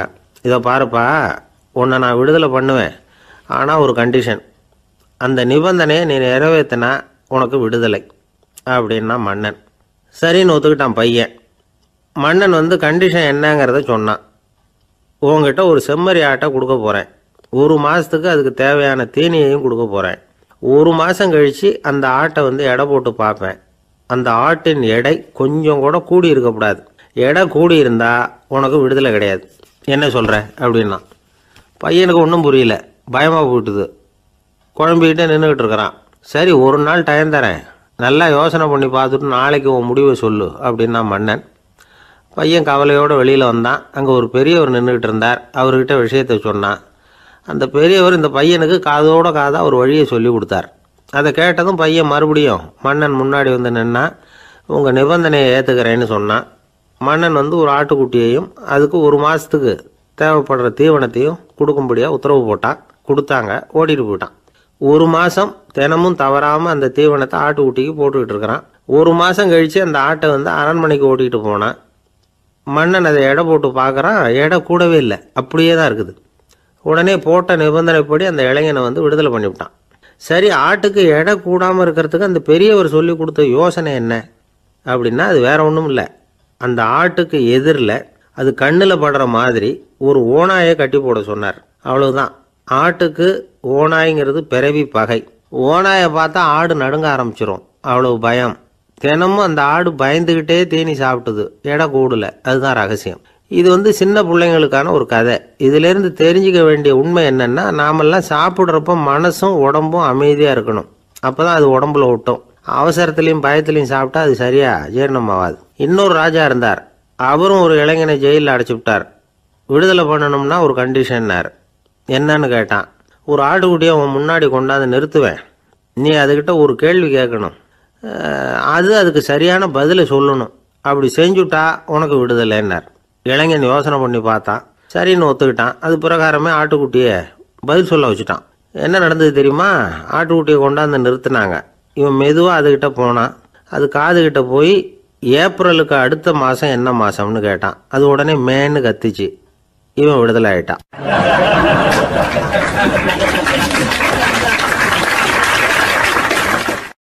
காஞ்சிபுரத்தில் பல்லவ ராஜா ஒரு கோவில் கட்டினார், கைலாசநாதர் கோவில். அதுக்கு கும்பாபிஷேகம் பண்ணுறதுக்கு ஒரு நாள் குறிப்பிட்டு அதுக்கு வேண்டிய ஏற்பாடுகள்லாம் பண்ணினார். முதல் காரியமாக கடவுளை வேண்டிக்கிட்டார், நீங்கள் இந்த கும்பாபிஷேகத்துக்கு நேரில் வந்து கலந்துக்கணும்னார். கடவுள் அந்த ராஜா கனவுல வந்தார். நீ கும்பாபிஷேகம் வச்சிருக்கிற அதே நாளில் அதே நேரத்தில் எனக்கு இன்னொரு ஊரில் ஒரு கும்பாபிஷேகம் இருக்குது, அதுக்கு போக வேண்டியிருக்கு. அதாவது திருநின்ற ஊரில் என்னுடைய பக்தர் ஒருத்தர், அவரும் ஒரு கோயில் கட்டி கும்பாபிஷேகம் செய்கிறார், நான் அதுக்கு போக வேண்டியிருக்கு, அதனால் உன்னுடைய தேதியை நீ மாற்றி வச்சுக்கோ அப்படின்னார். கடவுள் தான் எங்கேயும் இருக்கிறவராச்சே, அவர் நினச்சா 2 இடத்துலையும் இருந்து கோயில் கும்பாபிஷேகத்தை நடத்த முடியாதா? ஏன் அப்படி செய்யலை? அது ஒரு முக்கியமான காரணத்துக்காகத்தான். திருநின்ற ஊரில் இருந்த பூசலாருங்கிற அந்த அடியாரின் பெருமையை இந்த உலகத்துக்கு எடுத்து காட்டணுங்கிறதுக்காகத்தான் கடவுள் அந்த ராஜா கிட்ட அப்படி சொன்னார். சரி, அந்த அடியார் அப்படி என்னதான் பெருசாக கோயில் கட்டி விட்டார்? ராஜா கட்டின கோயிலை விட பெருசா? அவர் கட்டினது கருங்கல்லாலேயோ மண்ணாலேயோ மரத்தாலேயோ இல்லை. அவர் கட்டின கோயில் வேற மாதிரி. அது மனசால கட்டின கோயில், மனசுக்குள்ளே இருக்கிற கோவில், மனக்கோவில். அந்த அடியார் தன்னோட மனசுக்குள்ள மாசக்கணக்காக ஒவ்வொரு கல்லாக சேர்த்து கட்டின கோவில். இந்த விஷயம் ராஜாவுக்கு தெரியாது. அவர் என்ன நினச்சுட்டாரு, அது நாம் கட்டின கற்கோயிலை விட ரொம்ப பெருசாக இருக்கும் போல இருக்கு அப்படின்னு நினச்சிட்டார். சரி, அப்பேற்பட்ட அந்த கோயிலை தரிசனம் பண்ணிவிட்டு வருவோம் அப்படின்னு நினச்சி ராஜா திருநின்ற ஊருக்கு போகிறார். அங்கே போய் பார்த்தா கோயிலையும் காணும், ஒன்றையும் காணும். கடைசியில் பூசலார் கட்டின மனக்கோவில் தான் அதுங்கிறத அவர் புரிஞ்சுக்கிறார். உடனே அந்த அடியாரின் காலில் விழுந்து வணங்குறார். அவரோ, இது மனசால முயன்ற கோவில், இதுக்கு இத்தனை பெருமையா அப்படின்னு ஆச்சரியப்படுறார். இதில் ஆச்சரியப்படுறதுக்கு ஒன்றும் இல்லை. ஆண்டவன் விரும்புறது அகபக்தியையே தவிர புற தோற்றங்களே அல்ல. இதை நாம் புரிஞ்சுக்கிட்டோம்னா நமக்குள்ள எந்த வேறுபாடுகளும் வர்றதுக்கு வழியே இல்லை. இன்னொரு ராஜா இருந்தார். அவர் ஆண்டவனுக்கு படைக்கிறதுக்காக ஒரு தார் நல்ல செவ்வாழைப்பழமாக எடுத்துக்கிட்டு போகணும்னு நினச்சார். அதனால் நாளே அதை வாங்கிட்டு வர சொன்னார் வேலைக்காரங்கிட்ட. வேலைக்காரன் போனால் கடைத்தெருவில் ஒரு தார் பழம் வாங்கினான். வர்ற வழியில் அவன் குடிசை அப்படியே எட்டி பார்த்துட்டு போவோமேன்னு நினச்சான். போனான். அங்கே இவனோட குழந்தை பாவம் பசியால் கத்திக்கிட்டு இருக்கு. இவன் பார்த்தான், இவ்வளவு பெரிய தாரில் ஒரு 2 பழம் எடுத்தா தெரியவா போகுது அப்படின்னு நினச்சி ஒரு 2 பழத்தை பிச்சு அந்த குழந்தைகிட்ட கொடுத்தான். அதை வாங்கி வயிறார சாப்பிட்டுது. பசி அடங்குச்சு, விளையாட போயிட்டுது. இவன் அதுக்கப்புறம் வாழைப்பழத்தை எடுத்துக்கிட்டு அரண்மனைக்கு வந்தான். 2 பழம் பிச்சிருக்கிறது ராஜாவுக்கு தெரிஞ்சு போச்சு. இவன் உண்மையை சொல்லிவிட்டான். உடனே ராஜா, கடவுளுக்கு படைக்க வேண்டிய பொருளை குழந்தை எச்சில் பண்ண விட்டுருக்கியே அப்படின்னு சொல்லி அவனை கட்டி வச்சு சாட்டையால் அடித்தார். பாவம். மறுநாள் பழத்தை கோயிலுக்கு எடுத்துகிட்டு போனார். கடவுள் முன்னாடி வச்சார். கடவுள் கண்ணை திறந்து பார்த்தார், பழம்லாம் அழுகி இருக்குது. என்ன இது அழுகி போன பழம் அப்படின்னார். ராஜா முழிச்சார். நல்லா தானே இருந்தது அப்படின்னு நினச்சார். அப்போ கடவுள் அந்த ராஜா கிட்ட சொன்னாராம், இதை பார்ப்பா, இந்த தாரில் 2 பழம் தான் நல்ல பழம், அந்த 2 பழங்களையும் நேற்றுக்கே நான் சாப்பிட்டுட்டேன் அப்படின்னாராம். அப்போ தான் ராஜாவுக்கு புரிஞ்சுது, ஏழை குழந்தையின் பசியை தீர்க்கறதுக்காக உதவுன அந்த 2 பழம்தான் இறைவன் சாப்பிட்ட பழம்னு. இறைவன் இருக்கிற இடம் எது? இதுதான். ஆந்திர நாட்டில் ஒரு அரசர் இருந்தார். அந்த அரசர்கிட்ட ஒரு அமைச்சர் இருந்தார். அந்த அமைச்சர் பேர் ராயண பாஸ்கர். அவர் ஒரு பெரிய அறிவாளி. அது மட்டும் இல்லை, மிகச்சிறந்த கொடையாளி. யார் எது கேட்டாலும் இல்லைன்னு சொல்ல மாட்டாராம். அதன் காரணமாகவே அவர்கிட்ட இருந்த செல்வம் நாளுக்கு நாள் குறைஞ்சிக்கிட்டே வந்துட்டு தான். கடைசியில் குடும்பத்துக்குன்னு எதுவும் வைக்காமலே அவர் போய் சேர்ந்துட்டார். மகனும் இறந்துட்டார். அந்த குடும்பத்தில் மிஞ்சி இருந்தது அவருடைய மருமகள், ஒரு பேரன், அவ்வளவுதான். இருந்த ஒரே சொத்து பழுதடைஞ்ச ஒரு வீடு. அந்த அம்மா மற்ற வீடுகளில் வேலை செஞ்சு தன்னுடைய பிள்ளைய படிக்க வச்சுக்கிட்டு வராங்க. அந்த புள்ள ஒரு பெரிய வள்ளலுடைய பேரங்கிறது அந்த பள்ளி வாத்தியார்களுக்கும் தெரியும். அதனால் அவங்களும் இவங்ககிட்ட கொஞ்சம் அன்பாகவும் அக்கறையாகவும் பழகி பாடம் சொல்லி கொடுத்துக்கிட்டு இருக்கிறாங்க. ஒரு நாள் ஒரு புகழ்பெற்ற கவிஞர் ஒருத்தர் அந்த பள்ளிக்கூடத்துக்கு வந்திருக்கிறார். ஆசிரியர்கள்கிட்ட பேசிக்கிட்டு இருந்தப்போ ஒரு செய்தியை சொன்னாராம். ராயண பாஸ்கருங்கிற வள்ளல் எனக்கு நிறைய உதவிகள் செஞ்சிருக்கார், என்னை பாராட்டி பரிசுகள்லாம் கொடுத்துருக்கிறார். அந்த வள்ளல் வாழ்ந்த கிராமத்தை பார்க்கணுங்கிறதுக்காக தான் இப்போ இங்கே வந்திருக்கிறேன் அப்படின்னாராம். ஆசிரியர் உடனே இந்த பையனை கூப்பிட்டு, இதை பாருங்கள், இவன் யார் தெரியுமா, நீங்கள் குறிப்பிடுகிற அந்த வள்ளலின் பேரன் அப்படின்னு அறிமுகப்படுத்தினாராம். கவிஞரின் கண்களில் ஆனந்த கண்ணீர். அந்த பரவச நிலையிலேயே அந்த வள்ளலை பற்றி கவி பாட ஆரம்பிச்சுட்டாராம். இந்த சின்ன பையன் அதை கேட்டிருக்கிறான். உடனே என்ன பண்ணான் தெரியுமோ, தன் கையில் அணிஞ்சிருந்த ஒரு பொன் வளையலை கழட்டி அந்த கவிஞருக்கு பரிசாக கொடுத்துட்டானான். எல்லாருக்கும் ஆச்சரியம். தாத்தா இருக்கும் நிலையில் கொடுத்தார், பேரன் இல்லாத நிலையிலையும் கொடுக்குறான். பையனை எல்லாரும் பாராட்டினாங்களாம். இருந்தாலும் அவனுக்குள்ளே ஒரு பயம் எதுவும் ஆரம்பமாச்சு. பள்ளிக்கூடம் விட்டு வீட்டுக்கு வரும்பொழுது அந்த பயம் இன்னும் அதிகமாகிட்டுது. அம்மா என்ன சொல்லுவாங்களோ தெரியலையே, ஏதோ திடீர்னு தோணிச்சு வளையலை கட்டி கொடுக்கணும்னு கொடுத்துட்டோம். குடும்பம் இருக்கிற நிலையில் இப்படி நான் செஞ்சது தப்பா, வீட்டு செலவுக்கே அம்மா எவ்வளவு கஷ்டப்படுறாங்க, வீட்டுக்கு போனதும் என்ன நடக்குமோ தெரியலையே அப்படின்னு நினச்சி பயந்துக்கிட்டே அவன் வீட்டுக்குள்ளே அடி எடுத்து வைக்கிறான். அம்மா கூப்பிட்டு சாப்பாடு போட்டாங்க. அவங்க கண்ணில் படக்கூடாதுங்கிறதுக்காக ஒரு கையை பின்னாடி மறைச்சிக்கிட்டே இருந்தான். அம்மா இதை கவனிச்சிட்டாங்க. ஏய், உன் கையை ஏன் அப்படி வச்சிருக்கிற, உன் கைக்கு என்னாச்சு, ஏதாவது அடிபட்டு போச்சா அப்படின்னு கேட்டுக்கிட்டே கையை எடுத்து பார்க்குறாங்க. வளையல காணலை. வளையல் எங்கே அப்படின்னு கேட்குறாங்க. இவன் தயங்கிக்கிட்டே நடந்ததை சொல்கிறான். அது கேட்டதும் அந்த அம்மாவோட முகம் கோபத்தால் சவுந்து போச்சான். முட்டாளே, என்ன காரியம் பண்ண அப்படின்னு கன்னத்தில் அரைஞ்சிட்டாங்களாம். அம்மா, என்னை அடிக்காத, ஏதோ தெரியாமல் தப்பு பண்ணிட்டேன் அப்படின்ட்டுருக்கான். மகனே, வளையலை கொடுத்ததுக்காக நான் உன்னை அடிக்கலை அப்படிங்க, பின்ன எதுக்கு அடித்தேன்னு கேட்டிருக்கான். உன் பாட்டனார் ஒரு பெரிய வள்ளல், அவர் எதையும் பாதி வேலையை செய்கிறதில்ல, அவருடைய பேரை நீ அரைகுறை வேலை செஞ்சுட்டு வந்திருக்கிற அப்படின்னாங்களாம். என்னம்மா சொல்கிறேன்ருக்கான். நீ ஒரே ஒரு வளையலை மட்டும்தானே கட்டி கொடுத்துருக்குற, கொடுக்குறதா இருந்தால் ரெண்டையும் சேர்த்துல கொடுத்துருக்கணும், அதுதானே உங்கள் தாத்தாவுக்கு பெருமை அப்படின்னாங்களாம். அம்மா, தெரியாமல் இப்படி செஞ்சுட்டேன், உங்கள்கிட்டையும் அரை வாங்கிட்டேன் அப்படி இப்படின்னு அவன் சொல்லியிருக்கிறான். இப்போ அம்மா கொஞ்சம் இருங்க, அந்த கவிஞர் இன்றைக்கி நம்ம ஊரில் தான் தங்கியிருப்பார், நாளைக்கு காலையில் தான் அவர் எங்கே இருக்காருன்னு விசாரித்து இன்னொரு வளையலையும் கொடுத்துட்றேன் அப்படின்ட்டுருக்கான். மகனே, நல்ல செயல்களையெல்லாம் நாளைக்குன்னு ஒத்தி போடாத, நாளைக்கு என்ன நடக்குங்கிறது யாருக்கு தெரியும், இப்போவே போ, எங்கே இருக்காருன்னு பாரு அப்படின்ட்டுருக்காங்க. மகன் புறப்பட்டான். பள்ளி ஆசிரியர்கிட்ட போய் கேட்டானான் அந்த கவிஞர் எங்கே இருக்காருன்னு. அவர் சொன்னாராம். உடனே போய் அவர் இருக்கிற இடத்துல கதவை தட்டியிருக்கான். ராத்திரி நேரத்தில் இவனை கண்டதும் அவருக்கு ரொம்ப ஆச்சரியம். இவன் இன்னொரு கை வளையலையும் எடுத்து நீட்டியிருக்கான். அவர் திகைச்சு போய் நிற்கிறார். அவரால் என்ன பண்ணுறதுன்னே தெரியல. ஆனந்த கண்ணீர். இது பெரியவர்கள் கூற கேட்ட ஒரு வரலாறு. இன்றைக்கி இப்படிப்பட்டவங்களை பார்க்க முடியுமா? வறுமை வள்ளல் தன்மையை ஒன்று செய்து விடாதுங்கிறதுக்கு இது ஒரு உதாரணம். ஒருத்தன் இன்னொருத்தனை பார்த்து கேட்டானா, எங்கள் தாத்தா உங்கள் தாத்தாவுக்கு 100 ரூபா கடன் கொடுத்துருக்கிறார், அதை எப்போ திருப்பி கொடுக்க போகிறேன்னு. கவலைப்படாத, எங்கள் பேரன் அதை உங்கள் பேரன்ட்ட திருப்பி கொடுத்துருவான் அப்படின்னு நானான் அவன்.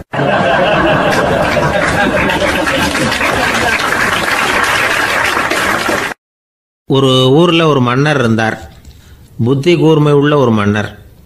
பொதுவாக மன்னர்களுக்கு சந்தேகம் வந்தால் சபையில் உள்ள சான்றோர்கள்கிட்ட கேட்டு தெரிஞ்சுக்கிறது தானே வழக்கம். ஆனால் இங்கே அப்படி இல்லை. மற்றவங்களுக்கு சந்தேகம் வந்தால் மன்னர்கிட்ட கேட்டு தெரிஞ்சுக்குவாங்க. அது மாதிரி கேட்டு தெரிஞ்சுக்கிறதுக்காக ஒரு பெரியவர் ஒரு நாள் வந்தார். அவர் கையில் 3 பொம்மைகள் வச்சுருந்தார். 3 ஒரே மாதிரி பொம்மைகள், கொஞ்சம் கூட வித்தியாசம் தெரியல. ஏது இந்த பொம்மைன்னு கேட்டார் மன்னர். எனக்கு வேண்டியப்பட்ட ஒருத்தங்கிட்ட இருந்து இதை வாங்கிட்டு வந்திருக்கிறேன், நான் தான் அவன்கிட்ட இந்த பொம்மையை செஞ்சு கொடுக்கும்படியா கேட்டுக்கிட்டேன். அவன் ரொம்ப புத்திசாலி, அவன் தான் இதை செஞ்சு கொடுத்தான், ஆனால் அதில் ஒரு சிக்கல் அப்படின்னார். என்ன பிரச்சனைன்னு கேட்டிருக்காரு இவர். நான் அவன்கிட்ட கேட்டது 3 விதமான பொம்மைகளாக இருக்கணும்னு கேட்டேன். அவன் என்னடான்னா 3 ஒரே மாதிரியாக செஞ்சு கொடுத்துட்டான் அப்படின்னார். அவன்கிட்டயே கேட்கறது தானே அப்படின்னு இருக்காரு இவர். கேட்டேன், அவன் என்ன சொல்கிறான்னா, இது 3 ஒரே மாதிரி பொம்மை கிடையாது, 3 விதம், ஒன்றுக்கு ஒன்று வித்தியாசம் இருக்குது. இந்த 3 பொம்மையும் 3 விதமான நண்பர்களுக்கு உதாரணங்கள் அப்படின்னு சொல்கிறான். எனக்கு ஒன்றும் புரியல, அதுதான் உங்ககிட்ட வந்தேன் அப்படின்னார். சரி, அந்த பொம்மைகளை இப்படி கொடுங்க அப்படின்னு வாங்கினார் மன்னர். எடுத்துக்கிட்டு உள்ளே போனார். கொஞ்ச நேரம் கழித்து வெளியில் வந்தார். அதுக்கப்புறம் சொன்னார், இதை பாருப்பா, அவன் சொன்னது சரிதான், 3 விதம் தான். இது இருக்குதே முதல் பொம்மை, இது உத்தமமான நண்பனுக்கு உதாரணம். இந்த ரெண்டாவது பொம்மை இது மத்தியமமான நண்பனுக்கு உதாரணம். அந்த மூணாவது பொம்மை இருக்குதே அது மோசமான நண்பனுக்கு உதாரணம். இதை செஞ்சவன் உண்மையிலேயே பெரிய அறிவாளி தான் அப்படின்னாராம். வந்தவருக்கு ஒன்றும் புரியல. பார்த்தா ஒன்றும் வித்தியாசம் தெரியலையே அப்படின்னு அவன் குழம்பி போய் நிற்கிறான். இப்போ அந்த மன்னர் விளக்கம் கொடுக்குறார். அந்த 3 பொம்மையையும் எடுத்து முன்னாடி வச்சார். ஒரு மெல்லிய கம்பியை கையில் எடுத்தார். அந்த முதல் பொம்மை காதில் விட்டார். கொஞ்ச தூரம் உள்ளே போய் அப்படியே நின்றுட்டுது அந்த கம்பி. அப்புறம் ரெண்டாவது பொம்மை காதில் அந்த கம்பியை விட்டார். அந்த கம்பி என்னாச்சுன்னா அப்படியே அது வாய் வழியாக வெளில வந்தது. மூணாவது பொம்மை காதில் கம்பியை செலுத்தினார். அது நேராக இன்னொரு காது வழியாக வெளியில் வந்தது. இப்போ இந்த முதல் வகை இருக்குதே அது மாதிரியான நண்பர்கள் எப்படி தெரியுமா? நம்ம கஷ்டத்தை அவங்கக்கிட்ட சொன்னால் பேசாமல் கேட்டுக்குவாங்க. வெளியில் அதை யாருக்கிட்டையும் சொல்லிகிட்டு இருக்க மாட்டாங்க. வெளியில் தெரியாமல் நமக்கு உதவி பண்ணுவாங்க. செஞ்சுட்டு அதை நான் தான் செஞ்சேன்னு சொல்லிகிட்டு இருக்க மாட்டாங்க. அதுதான் கம்பி ஒரு காது வழியாக போய் உள்ளேயே நின்றுட்டுது. ரெண்டாவது பொம்மையில் கம்பி என்னாச்சு, ஒரு காது வழியாக போய் வாய் வழியாக வெளியில் வருது. இது மாதிரியான நண்பர்கள்கிட்ட நாம் கஷ்டத்தை சொன்னால் அதை அவங்க 4 பேர்கிட்ட போய் சொல்லி நமக்காக உதவி கேட்பாங்க. நமக்குன்னு கேட்டு வாங்கி அதை நம்மகிட்ட கொண்டுகிட்டு கொடுப்பாங்க. இவங்க மத்தியமமான நண்பர்கள். மூணாவது பொம்மையில் ஒரு காது வழியாக செலுத்துகிற கம்பி இன்னொரு காது வழியாக வெளியில் வந்துடுது. இது மாதிரியான நண்பர்கள்கிட்ட நம்ம கஷ்டத்தை சொன்னால் அவங்க காது கொடுத்து கேட்கறது மாதிரி நடிப்பாங்க. அப்படியே இன்னொரு காது வழியாக அதை வெளில விட்டுருவாங்க. அதை பற்றி கவலைப்பட மாட்டாங்க. இதுதான் இந்த பொம்மைகளுக்குள்ளே இருக்கிற வித்தியாசம் அப்படின்னு விளக்கம் கொடுத்தாராம் மன்னர். படிக்கிற பிள்ளைங்கள்லேயும் இது மாதிரி 3 வகை உண்டு. சில பேர் காதால் வாங்கி மனசில் வச்சுக்குவான். சில பேர் காதால் வாங்கி பேனாவால் எழுதி விடுவான். சில பேர் ஒரு காதால் வாங்கி இன்னொரு காதால் வெளியில் விட்டுருவான். ஒரு பையன் வகுப்பில் ஆசிரியர் பாடம் நடத்தும் பொழுது தலையை வேகமாக ஆட்டி ஆட்டி கேட்பானான். ஏன்டா இப்படி தலையை இப்படி ஆட்டுற அப்படின்னு கேட்டிருக்கான் பக்கத்தில் இருந்தவன். தலையை ஆட்டினா தாண்டா ஒரு காது வழியாக உள்ளே போகிறது இன்னொரு காது வழியாக வெளியில் வேகமாக வெளில போகும் அப்படின்னானா அந்த பையன்.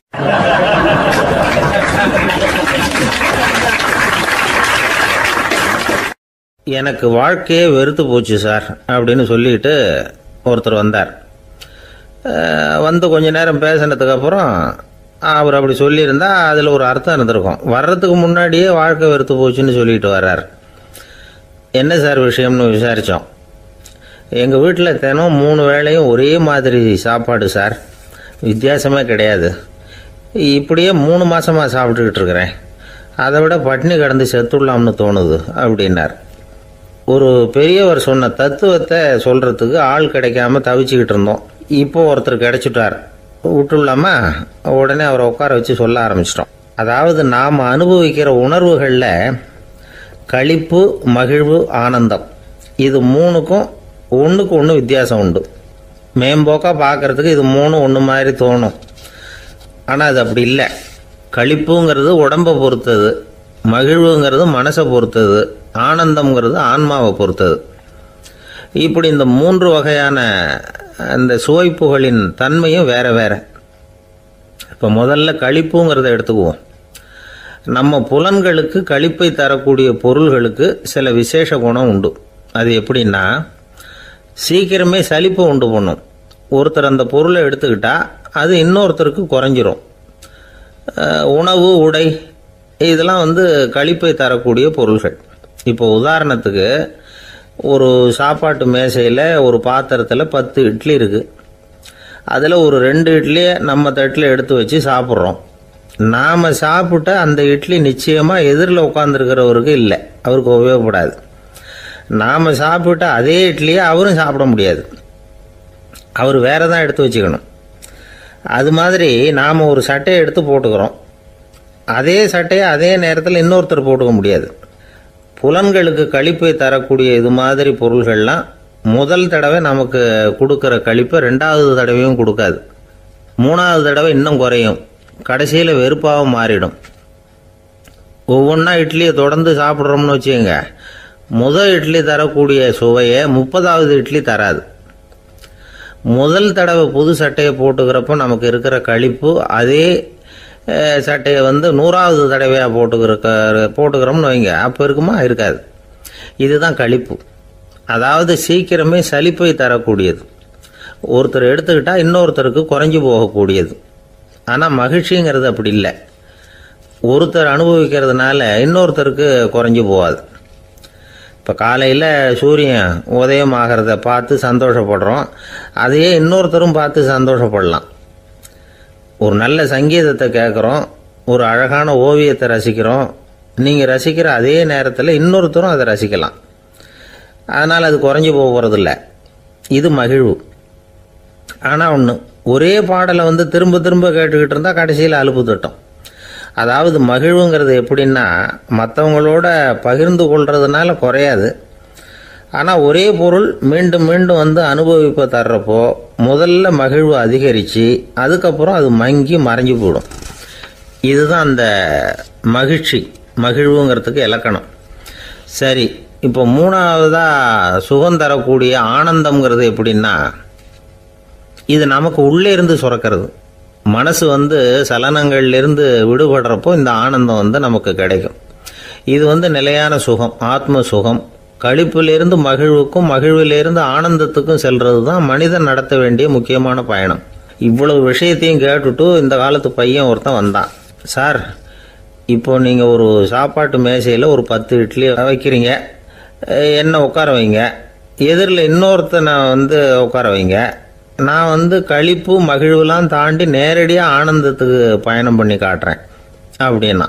ஒன்றும் புரியல அவன் சொன்னது. அது எப்படி, என்ன பண்ணுவ நீ அப்படின்னு சொல்லி கேட்டோம் ஆச்சரியமா. 2 இட்லி சாப்பிட்டா தானே சார் களிப்பு, நான் 10 இட்லியும் மொத்தமாக சாப்பிட்ருவேன், அடுத்தவனுக்கு எதுவும் கிடைக்காது, அவனுக்கு கிடைக்காதபடி நாமே சாப்பிட்டுடுறோம்ல, அதுதானே நமக்கு ஆனந்தம் அப்படின்னு அதுக்கு ஒரு விளக்கம் சொல்கிறான்.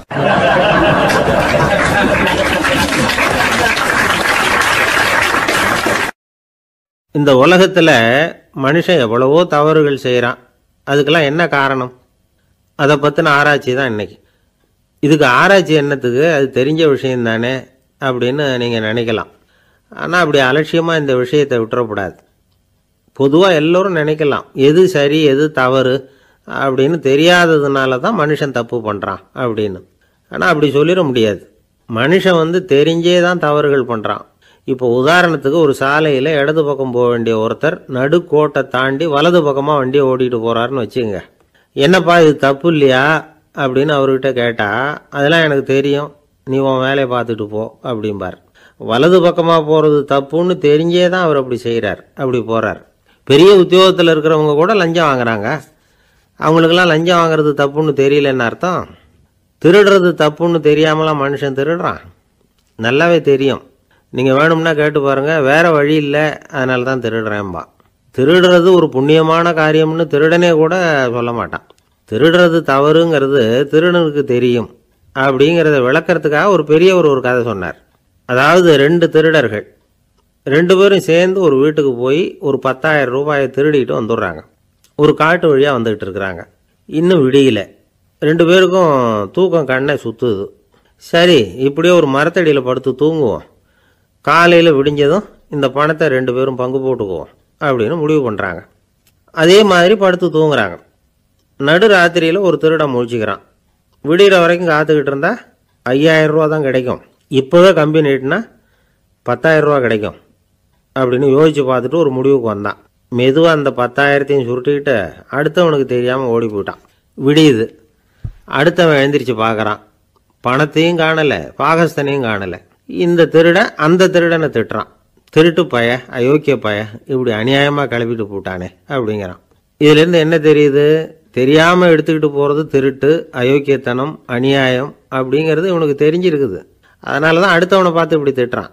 அதனால் தெரியாததுனால மனுஷன் தவறு பண்ணுறான்னு சொல்கிறது சரியில்லை.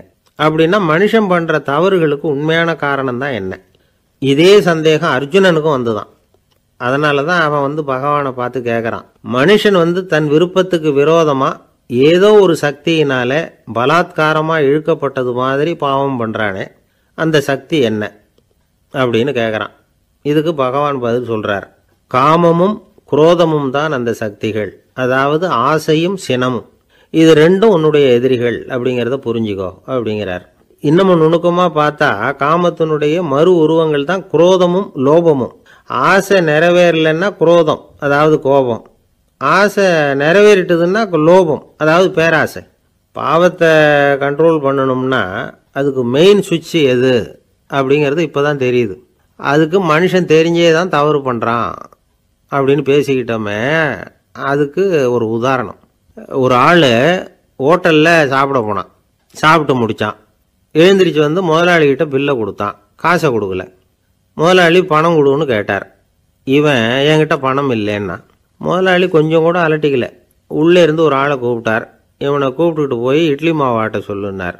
இவனும் கவலைப்படாமல் உள்ளே போயிட்டான். அப்போது அழைச்சிக்கிட்டு போகிற ஆள் கேட்குறான், ஏன் சார் சாப்பிட்றதுக்கு முன்னாடி காசு இல்லைங்கிறது உங்களுக்கு தெரியாதா அப்படின்னு கேட்குறான். தெரியும், காசு இல்லைங்கிறதும் தெரியும், காசு இல்லாமல் சாப்பிட்டா மாவாட்டணுங்கிறதும் தெரியும் அப்படின்னா அந்த ஆள். அப்படின்னா நீங்கள் உங்கள் வீட்லேயே சாப்பிட்ருக்கலாமே அப்படின்னு கேட்குறான் அவன். அதுக்கு இவர் சொல்கிறாரு, அது எப்படி, அங்கே சாப்பிட்டாலும் நான் இதே வேலையை தானே செய்ய வேண்டியிருக்கும் அப்படின்னாராம்.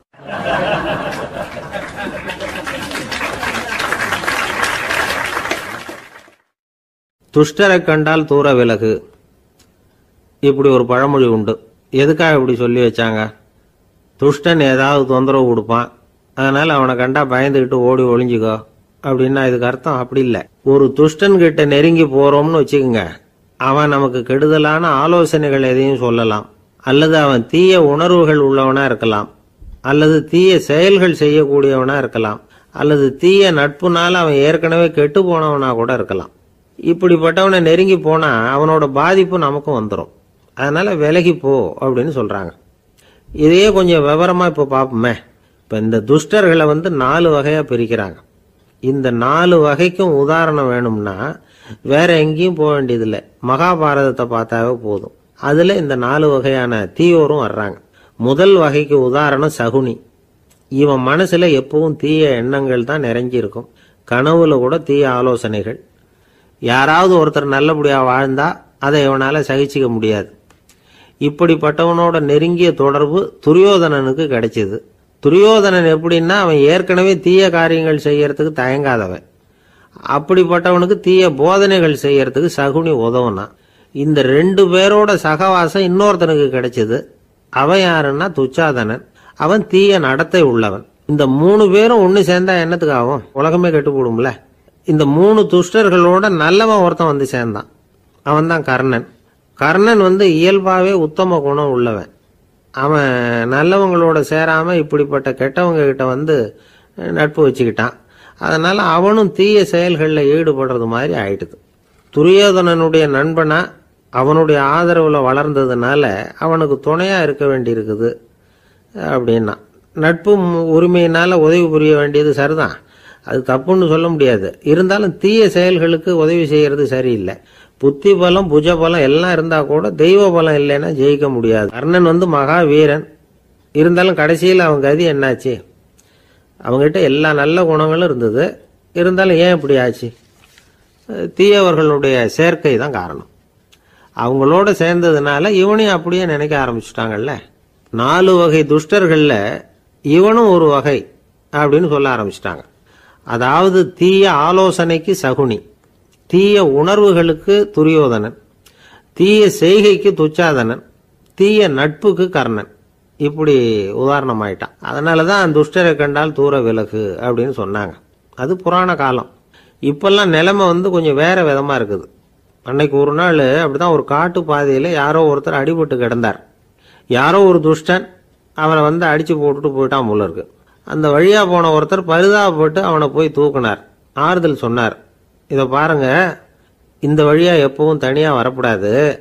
ஏன்னா இங்க ஒரு ரவுடி இருந்துகிட்டு வர்றவங்க போறவங்களெல்லாம் வழிப்பறி பண்ணிட்டு இருக்கிறதா கேள்விப்பட்டிருக்கிறேன் அப்படின்னாராம். இனிமே அப்படி கேள்விப்பட மாட்டீங்க அப்படின்னு அந்த ஆளு. ஏன்னு கேட்டிருக்காரு இவர். அவன் சொல்லியிருக்கான், நான் தான் சார் அந்த ரவுடி. இந்த வழியா போனவங்க கிட்ட தகராறு பண்ணேன். அவங்க தான் என்ன இப்படி அடிச்சு போட்டு என்கிட்ட இருந்த பணத்தையெல்லாம் பிடுங்கிட்டு போட்டாங்க சார். காலம் ரொம்ப கெட்டு போச்சு அப்படின்னு நானா ரொம்ப பரிதாபமா.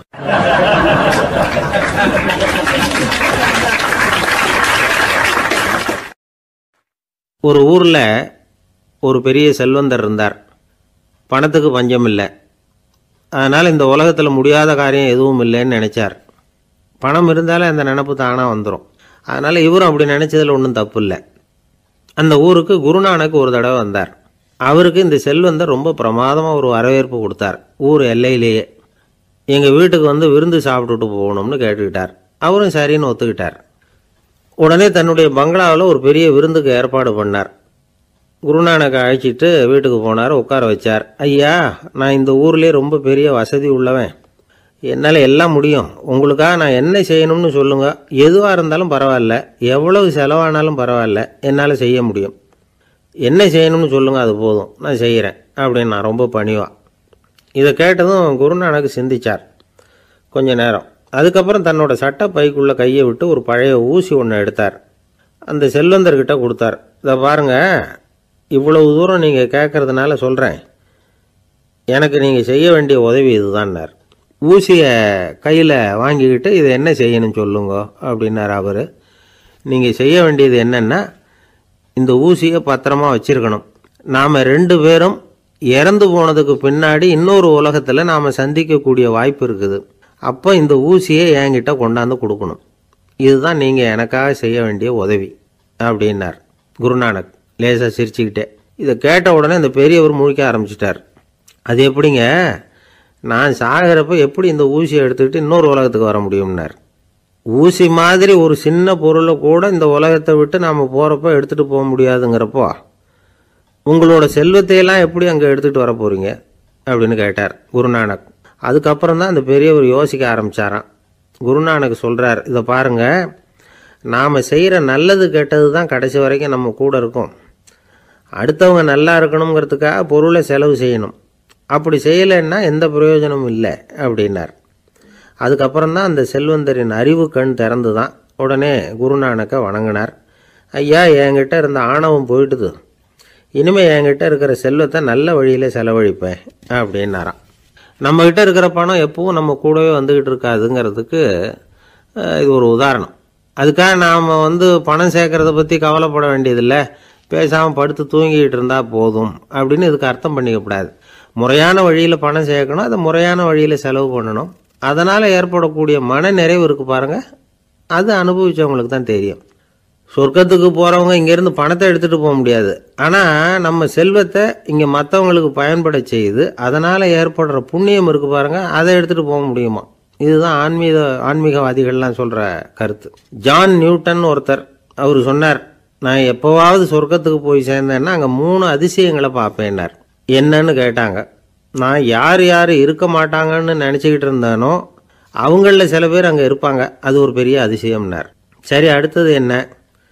2வது அதிசயம் என்னன்னா, அங்கே இருப்பாங்கன்னு நான் எதிர்பார்த்த சில பேர் அங்கே இருக்க மாட்டாங்க அப்படின்னார். சரி, 3வது பெரிய ஆச்சரியம் என்ன அப்படின்னா, நான் அங்கே இருக்க பாருங்க, அதுதான் அந்த 3வது அதிசயம் அப்படின்னாராம்.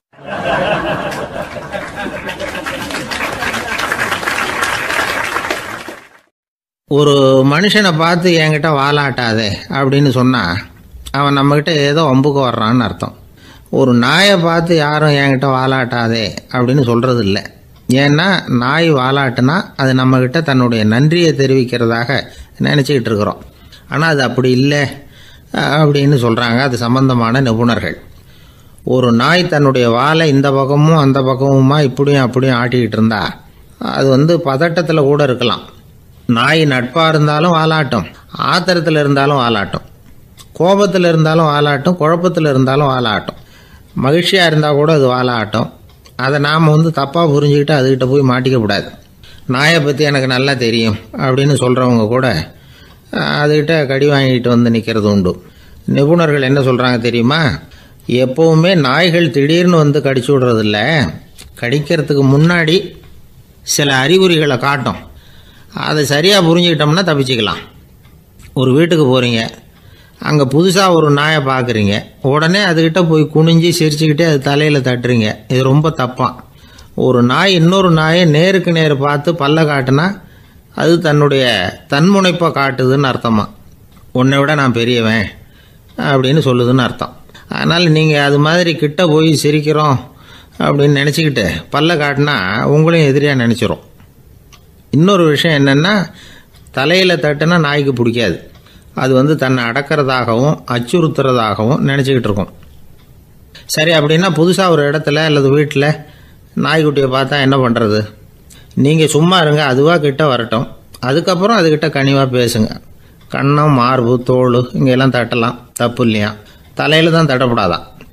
ஒரு நாய் வந்து உங்களை நோக்கி ஓடி வருது, நீங்களும் ஓடுனா அது துரத்த ஆரம்பிச்சிடும்.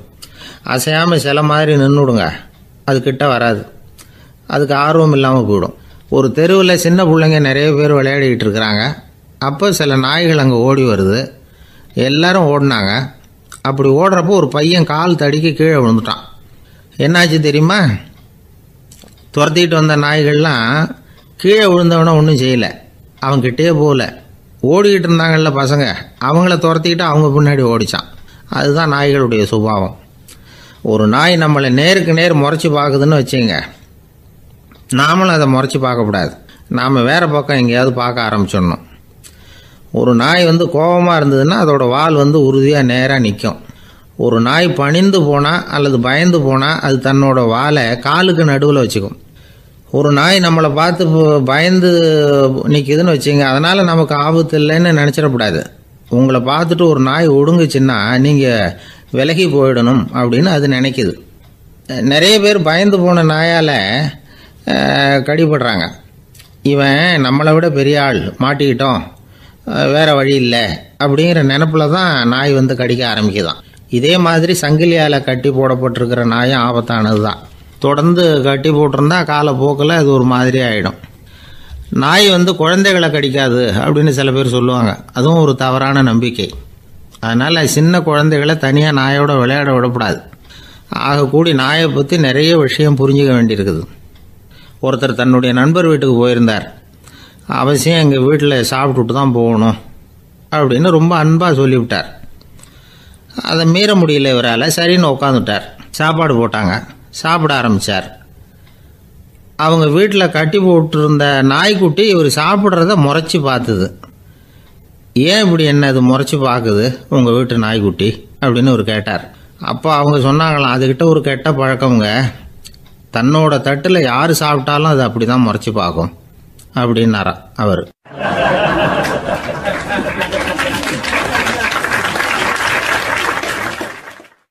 இன்பம் துன்பம் இது ரெண்டும் சேர்ந்தது தான் வாழ்க்கை. இது எல்லாரும் சொல்லிகிட்டு இருக்கிற ஒரு உண்மை. அது சரி, இது ரெண்டும் வர்றதுக்கு என்ன காரணம்? துறவி ஒருத்தர் யோசித்து பார்த்துருக்கார். இன்ப துன்பம் தோன்றுவதற்கு முக்கியமாக 6 காரணங்கள் உண்டு அப்படிங்கிறார் அவர். அது என்னங்கிறத நாமளும் தெரிஞ்சு வச்சுக்குவோமே. இப்போ முதல் காரணம் சுயநலம். ஒரு தாயார் வந்து தன்னுடைய சுயநலம் கருதி தன்னுடைய மகன் இன்பமாக இருக்கணும்னு ஆசைப்படுறாங்க. மகனும் அப்படியே ஆசைப்படுறான். அதனால் தாயாரின் இன்ப துன்பங்களை பார்த்துட்டு மகனும் இன்ப துன்பம் அடையிறான். அந்த அம்மாவுக்கும் அதே நிலைமை தான். ரெண்டாவது காரணம் உறவு. நான் துறவியான பிறகு கூட உறவுங்கிற காரணத்தினால தான் தாயாருடைய சுக துக்கங்களை கண்டு நானும் சுக துக்கம் அடைகிறேன். என் தாயாருடைய நிலைமையும் இதுதான் அப்படிங்கிறார் ஒரு துறவி. மூணாவது காரணம் என்னென்னா அறிமுகம். எனக்கு அறிமுகமான ஒருத்தரை ரயில் நிலையத்தில் சந்திக்கிறேன். அவர் தன்னுடைய பணப்பையை எங்கேயோ தொலைச்சி விட்டு வருத்தப்பட்டுக்கிட்டு இருக்கிறார். நானும் வருத்தப்படுறேன். அந்த சமயத்தில் யாரோ ஒருத்தர் இதுதானே அவங்க பணப்பை அப்படின்னு சொல்லி கொண்டாந்து நீட்டுறார். பணப்பையை தொலைச்சவர் சந்தோஷப்படுறார், நானும் சந்தோஷப்படுறேன். இது அந்த துறவி சொல்கிற அனுபவம். நாலாவது காரணம் என்னென்னா கருணை. எனக்கு முன்னே பின்ன தெரியாத ஒருத்தனை யாரோ ஒருத்தன் அடித்து காயப்படுத்தி போடுறான். கருணை காரணமாக நான் அதுக்காக துக்கப்படுறேன். அஞ்சாவது காரணம் எதையும் நம்புறது. ஒரு பசுமாட்டை ஒரு முரணை அடிச்சுக்கிட்டு இருக்கிறான் அப்படின்னு ஒருத்தர் வந்து நம்மகிட்ட சொல்கிறாருன்னு வைங்க, உடனே நான் துக்கப்படுறேன். இன்னொருத்தர் வந்து அந்த முரணனை போலீஸ்காரங்க பிடிச்சிட்டு போயிட்டாங்கன்னு சொல்லி சொல்கிறாரு, நான் உடனே சந்தோஷப்படுறேன். மூணாவதாக ஒருத்தர் வந்து முதல் 2 பேரும் சொன்னது பொய்யுங்கிறார். அப்போ நான் இன்ப துன்பம் ரெண்டுமே இல்லாமல் நிம்மதியாக இருக்கிறேன். இது ஒரு விதம். அடுத்தது 6வது காரணம் என்னென்னா தன்மயமாகுதல். ஒரு நாவல் படிச்சுக்கிட்டு இருக்கிறோம், அதில் வர்ற பாத்திரங்களோடு நாம் ஒன்றி போயிடுறோம். அதில் வர்ற பாத்திரங்கள் சிரிச்சுதுன்னா நாமளும் சிரிக்கிறோம், அது அழுதுன்னா நாமளும் அழறோம். அதெல்லாம் வந்து அந்த துறவி சொல்கிற அனுபவ உண்மைகள். இன்ப துன்பம் இது ரெண்டும் தோன்றுவதற்கு சுயநலம், உறவு, அறிமுகம், கருணை, எதையும் நம்புறது, தன்மயமாகிறது, இது எல்லாம் தான் முக்கிய காரணம் அப்படின்னு அவர் சொல்கிறார். ஆகக்கூடி ஒட்டு மொத்தமாக யோசனை பண்ணி பார்த்தா பிற பொருள்கள் மீது பற்றுதல் காரணமாக தான் நாம் இன்ப துன்பம் அடையிறோம் அப்படிங்கிறத புரிஞ்சிக்க முடியுது. மனுஷன் இன்ப துன்பம் அடையிறதுக்கு 7வது காரணம் கூட ஒன்று உண்டு அப்படின்னு சொல்லிகிட்டே வந்தார் ஒருத்தர். அது என்ன அப்படின்னு கேட்டோம். அதுதான் சார் இந்த நீங்கள் சொல்லிட்டு வர்ற இன்று ஒரு தகவல்னார். எப்படி சொல்கிறீங்கன்னு கேட்டோம். இன்று ஒரு தகவல் கேட்க ஆரம்பிக்கிறப்போ மனசில் இன்பம், ஆரம்பித்த உடனே இது ஏற்கனவே கேட்ட சமாச்சாரமாச்சே அப்படின்னு நினைக்கிறப்போ துன்பம் அப்படின்னு அதுக்கு ஒரு விளக்கம் கொடுத்தார் அவர்.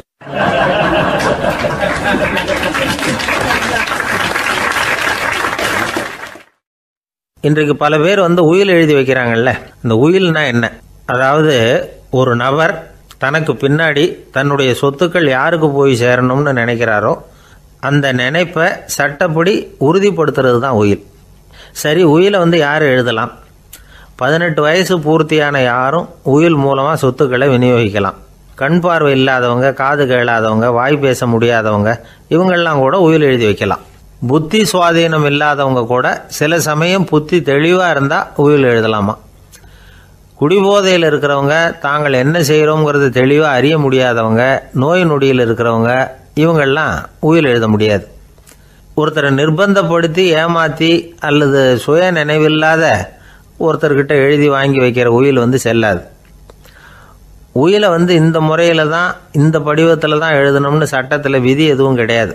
இதுக்கு முத்திரை கட்டணமும் கிடையாது. உயிலை வெற்று காகிதத்தில் எழுதலாம். அச்சடிக்கணும், டைப் அடிக்கணுங்கிற அவசியம் கூட இல்லை. கையாலேயே கூட எழுதலாம். எழுதி இருக்கிறது புரியணும், அவ்வளவுதான். குறைந்தபட்சம் 2 சாட்சிகளை வச்சுக்கிட்டு உயில் எழுதுகிறவர் அதில் கையெழுத்து போடணும். கையெழுத்து போட தெரியாதுன்னா இடது கை பெருவிரல் ரேகை வைக்கலாம். உயில் சாசனத்துக்கு சாட்சிகள் கையெழுத்து இல்லைன்னாலும் அது செல்லாது. அப்புறம் பிரிவிலேஜ்டு வில் அப்படின்னு இருக்கு. அதுக்கு மட்டும் சாட்சிகள் தேவையில்லை. அது என்னென்னா, இந்த விமானப்படை, கப்பல் படை அல்லது யுத்தத்தில் பணிபுரியும் நபர்கள் அவங்கெல்லாம் இருக்கிறாங்க இல்லையா, அப்படிப்பட்டவங்க எழுதுகிற உயில் அது. அதுக்கு சில விசேஷ சலுகைகள் உண்டு. ஒருத்தர் முதல்ல ஒரு உயில் எழுதி வைக்கிறார், அதுக்கப்புறம் மனசு மாறி போகுது, அது வேணாம்னு நினைக்கிறார், ரத்து செஞ்சுடலாம். அதுக்கப்புறம் வேற உயிலும் எழுதலாம். உயிரோடு இருக்கிற வரைக்கும் எத்தனை தடவை வேணும்னாலும் உயில் எழுதலாம். கடைசியாக எழுதப்பட்ட உயில் சட்டப்படி சரியாக இருந்தால் அதுதான் அமலுக்கு வரும். சரி, எழுதுகிற உயிலை ரகசியமாக வச்சுருக்கிறது எப்படி? இது ஒரு கேள்வி. இதுக்கு என்ன செய்யணும்னா, ஒருத்தர் உயிலை எழுதினதுக்கு அப்புறம் அவர் தானாவோ அல்லது அங்கீகரிக்கப்பட்ட முகவர் மூலமாகவோ, அதாவது ஒரு ஏஜெண்ட் மூலமாகவோ, ஒரு கவரில் போட்டு சீல் வச்சு கவர் மேலே தன்னுடைய பெயரை எழுதி அல்லது அந்த ஏஜெண்ட் பெயரை எழுதி கவர் மேலே என்ன அடக்கம் செய்யப்பட்டிருக்கு, உள்ளே என்ன இருக்குது அப்படிங்கிற விவரம்லாம் எழுதி சார் பதிவாளர்கிட்ட ஒப்படைக்கலாம். இதுக்கு கட்டணம் உண்டு. அதுக்கப்புறம் எப்போ தேவைப்படுதோ அப்போ ஒரு மனு கொடுத்து அந்த கவரை திரும்ப வாங்கிக்கலாம். இப்போ எழுதுகிற உயிலை இவ்வளவு நாளுக்குள்ளே பதிவு செய்யணுங்கிற கால வரையறை உண்டா அப்படின்னு ஒரு கேள்வி வரலாம் இல்லையா? எப்போ வேணும்னாலும் பதிவு செய்யலாம். நம்மால் ஒருத்தர் ஒரு நாள் ரொம்ப அவசரமாக வந்தார். இந்த உயில் எழுதுறது சம்பந்தமாக பூரா விவரமாக எனக்கு உடனே தெரியணும்னார். நான் உடனே அவரை வக்கீல் ஒருத்தர்கிட்ட அழைச்சிட்டு போனேன். இவர் அவர்கிட்ட எல்லா விவரமும் கேட்டு தெரிஞ்சுக்கிட்டார். ரொம்ப தேங்க்ஸ்ன்னு சொல்லிவிட்டு 2 பேரும் வெளியில் வந்தோம். அதுக்கப்புறம் இவர்கிட்ட கேட்டேன், ஆமாம் இவ்வளவு விவரமாக கேட்குறீங்களே, உங்களுக்கு எத்தனை பிள்ளைங்க சார் அப்படின்னு கேட்டேன். 6 பேர் சார் அப்படின்னார். சரி, இருக்கிற சொத்து எவ்வளவுன்னு கேட்டேன். அதை இனிமே தான் சம்பாதிக்க போகிறேன் அப்படின்னார்.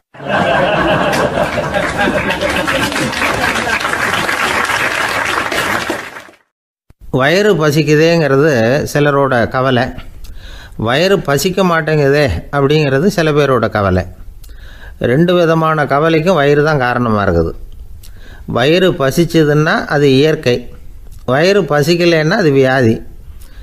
ஆனால் பசியையும் நாம் பசிப்பிணி அப்படின்னு தான் சொல்லுவோம். என்ன காரணம்? வியாதியை போக்க வேண்டியது எவ்வளவு முக்கியமோ அதை விட முக்கியம் பசியை போக்க வேண்டியது. ஒரு சமுதாயத்தில் பசிப்பிணியே இருக்கக்கூடாது, அதுதான் நல்ல சமுதாயம். பசியை போக்கணும்னா சாப்பாடு போடணும், பசியின்மையை போக்கணும்னா வைத்தியம்தான் பண்ணணும். இது சம்பந்தமாக எவ்வளவோ ஆராய்ச்சிகள் நடக்குது, நிறைய மருந்து கண்டுபிடிச்சிருக்கிறாங்க. நம்ம உடம்பில் பசியை தூண்டக்கூடிய பகுதி எது, இதை முதல்ல தெரிஞ்சுக்கணும் இல்லையா? நாம் சாப்பிட்ற ஆகாரம் செரிக்கிறதுக்கு எது காரணம் தெரியுமா? நம்ம மூளையோட பின்பகுதி தான் அதுக்கு காரணமாக இருக்குதான். மூளையின் பின்பகுதியில் நரம்பு செல்களால் ஆன 2 வகையான ஆரக்சின்கள் தான் பசியை உண்டாகுது அப்படின்னு கண்டுபிடிச்சிருக்கிறாங்க. 2 ஆய்வாளர்கள் இதை கண்டுபிடிச்சிருக்காங்க. அவங்க 2 பேரும் டெக்சாஸ் பல்கலைக்கழகத்தில் ஹார்வர்டு ஹக்ஸ் மருத்துவ கல்வி நிலையத்தில் பணிபுரிகிறவங்களாம். உண்பது தேவைங்கிறது உணரப்படும் போது மூளையின் அந்த குறிப்பிட்ட பகுதி ஆரக்சின் அப்படிங்கிற ஹார்மோன்களை சுரக்கும். அது பசி உணர்வை தூண்டும் அப்படிங்கிறது தான் அந்த ஆய்வாளர்களின் கண்டுபிடிப்பு.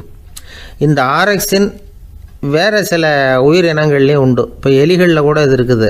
அதனால் எலிகளை வச்சு இது சம்மந்தமாக ஆராய்ச்சி பண்ணாங்க. எலிகள் உடம்பில் ஆரக்சினை செலுத்தி பார்த்தாங்க. உடனே என்னாச்சு தெரியுமா? அந்த எலியெல்லாம் பசியால் துடிக்க ஆரம்பிச்சுட்டுது. எதையாவது தின்னு பசியை தீர்த்தா போதுங்கிற அளவுக்கு அந்த எலிகள்லாம் அல்லாட ஆரம்பிச்சுட்டுது. இயல்பாக சாதாரணமாக அந்த எலிகள் எவ்வளவு சாப்பிடுமோ அது மாதிரி 8 முதல் 10 மடங்கு அதிகமான ஆகாரத்தை 1 மணி நேரத்துக்குள்ளே சாப்பிட்டு தீர்த்துட்டு தான். சில எலிகளின் மூளையில் இந்த ஆரக்சின் அளவை கட்டுப்படுத்தி பார்த்துருக்குறாங்க. உடனே என்னாச்சு தெரியுமா? அதெல்லாம் சாப்பாட்டை கண்டா முகத்தை திருப்பிட்டு போக ஆரம்பிச்சுட்டு தான். அந்த எலிகளுக்கு பசி எடுக்கலையா. இந்த ஆராய்ச்சியின் அடிப்படையில் பசியை எடுக்காமல் இருக்கிற மனிதர்களுக்கும் பசியை தூண்ட முடியும் அப்படின்னு சொல்லி ஆராய்ச்சியாளர்கள் தெரிவிச்சிருக்கிறாங்க. ஆக ஆரக்சின் தான் பசிக்கு காரணம்ங்கிறது தெரிஞ்சு போச்சு. சரி, இந்த ஆரக்சின் அப்படின்னா என்ன? அது ஒரு கிரேக்க சொல். அதுக்கு பசின்னு அர்த்தம். நம்ம ஆளுங்களுக்கெல்லாம் பசியை தூண்டுறதுக்கு மருந்து தேவையில்லை, பசியை குறைக்கிறதுக்கு தான் மருந்து தேவை. ஒரு அம்மா டாக்டரை தேடி வந்தாங்களாம். டாக்டர், எங்கள் வீட்டுக்காரருக்கு திடீர்னு அகோர பசி, நிறைய சமைச்சு போடுறேன், அவ்வளவையும் சாப்பிட்டுட்டு கீழே கிடக்கிற குப்பை கூலங்களையும் எடுத்து சாப்பிட ஆரம்பிச்சுட்றார், என்னன்னு கவனித்து பாருங்கள் அப்படின்னாங்களாம். எவ்வளோ நாளாக அப்படி இருக்குதுன்னு கேட்டிருக்காரு டாக்டர். 1 வாரமாக அப்படி இருக்குதுன்னாங்களாம். இவ்வளவு நாளாக ஏன் சும்மா இருந்தீங்க? ஆரம்பத்திலே இங்கே அழைச்சிட்டு வர வேண்டியது தானே அப்படின்னாரான் டாக்டர். அது ஒன்றும் இல்லை டாக்டர், வீடு பூரா சுத்தமாகட்டுமேன்னு பார்த்துக்கிட்டு இருந்தேன் அப்படின்னாங்களாம் அந்த அம்மா.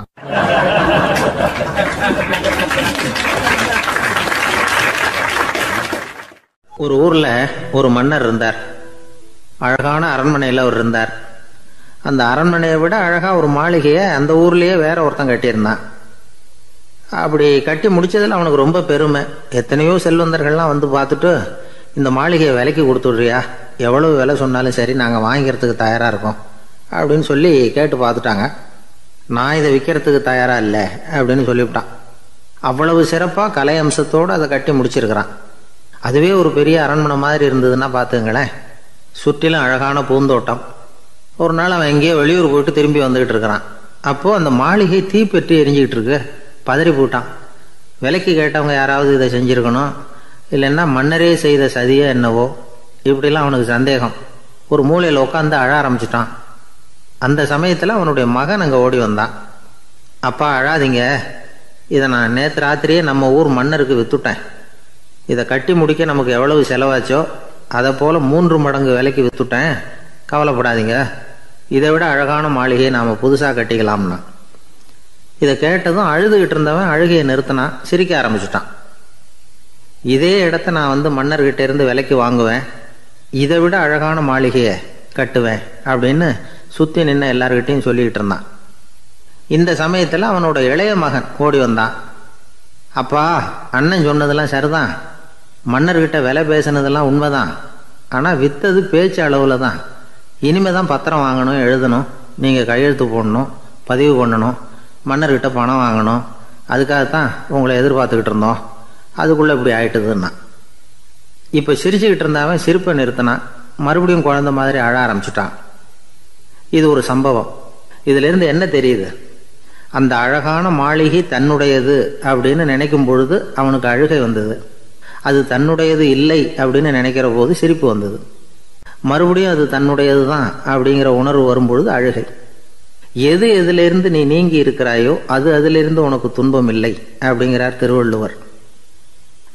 இந்த உடம்பு என்னுடையதில்லை அப்படிங்கிற உணர்வு வந்துட்டா அது ஒரு பெரிய நிலை. அந்த நிலை வரணும். எல்லாத்தையும் பயன்படுத்திக்கலாம், ஆனால் பற்றில் விழுந்துடக்கூடாது. உலகத்தில் இருங்கள், ஆனால் உலகத்தவராக இருக்காதீர்கள். உலகிற்குள் இருங்கள், உலகம் உங்களுக்குள் வந்துவிட அனுமதிக்காதீர்கள். விலகி இருங்கள், விழித்திருங்கள், மௌனமாய் பார்த்திருங்கள் அப்படிங்கிறது சான்றோர் கருத்து. செய்ய வேண்டிய கடமையிலிருந்து விலகி இருக்கிறவர்கள் நம்மகிட்ட நிறைய பேர் உண்டு. அப்படிப்பட்ட ஒருத்தர் டாக்டர்கிட்ட போனார்.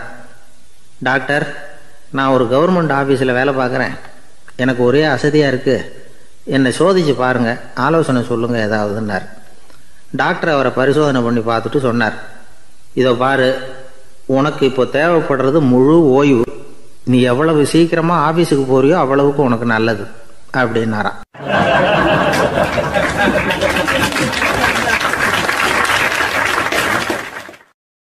ஒரு மாணவனை பார்த்தேன்.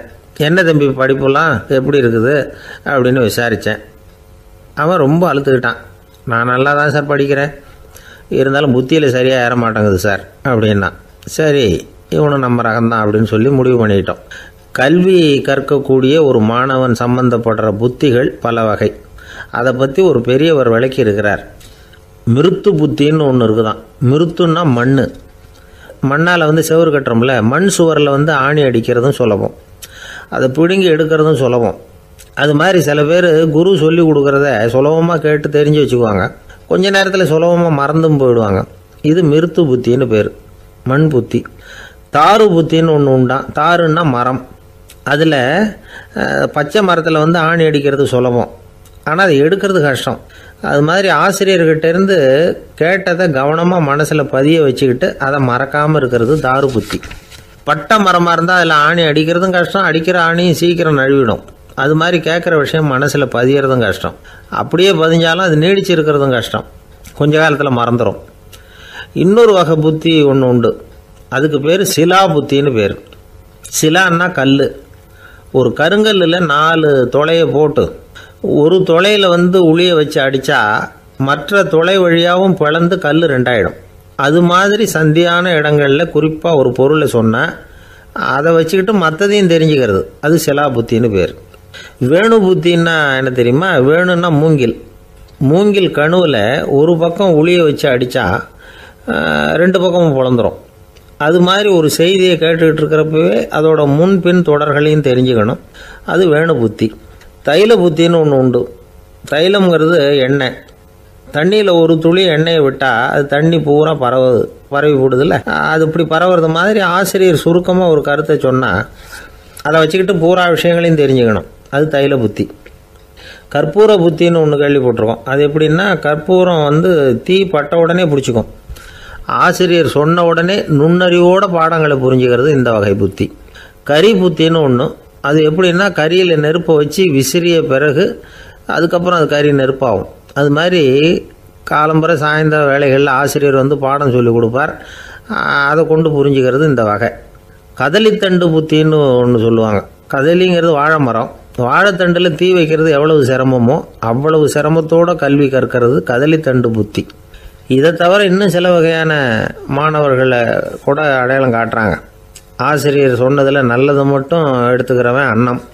ஆசிரியர் கிடைச்ச இடத்துல பாடத்தை கேட்டுக்கிட்டு பிறகு தனியாக உட்காந்து சிந்திக்கிறவன் பசுமாடு அப்படி தானே, புல் கண்ட இடத்துல மேயும், அதுக்கப்புறம் நிதானமாக அசை போட்டுக்கும். ஆசிரியர் சொன்னதை தவிர வேறு எதையும் சொல்ல முடியாதவன் கிளி. பல இடங்களில் பாடங்கள் கேட்டு கடைசியில் ஒன்றும் புரியாமல் போகிறவன் ஆடு ஒரு செடியில் வயிறார மேயாது, ஒரே செடியில் இக்கரைக்கு அக்கறை பச்சைன்னா அங்கேயும் இங்கேயும் அலைஞ்சிக்கிட்டே இருக்கும். சில பேருக்கு எருமைன்னு பேர். எருமை எப்படின்னா குளத்து நீரை கலக்கி தான் குடிக்கும். அது மாதிரி ஆசிரியர் மனசை நோக செய்து பயில்கிற மாணவர்கள்லாம் இந்த ரகம். இவ்வளவுலாம் இருந்தாலும் இந்த காலத்து மாணவர்கள்லாம் ஒரு தனி ரகம். ஒரு ஆசிரியர் வகுப்பில் பாடம் நடத்திக்கிட்டு இருந்தார். இலக்கண வகுப்பு. இறந்த காலம், நிகழ்காலம், எதிர்காலம், past tense, present tense, future tense, இதை பற்றிலாம் பாடம் நடத்துகிறார். எல்லாம் சொல்லி கொடுத்துட்டு இப்போ நான் ஒரு வாக்கியம் சொல்லுவேன், அது என்ன காலம் அப்படிங்கிறத நீங்கள் சொல்லணும்னார் ஆசிரியர். சரின்னாங்க மாணவர்கள்லாம். நான் நாளைக்கும் பாடம் நடத்தப் போகிறேன், இது என்ன காலம் அப்படின்னு கேட்டார் ஆசிரியர். அதாவது நான் நாளைக்கும் பாடம் நடத்தப் போகிறேன், இந்த வாக்கியம் என்ன காலம்னு கேட்டார். ஒரு பையன் மெதுவாக எழுந்திரிச்சு சொன்னான், இது எங்கே போதாத காலம் சார் அப்படின்னு சொல்லிவிட்டு உட்காந்துட்டானா.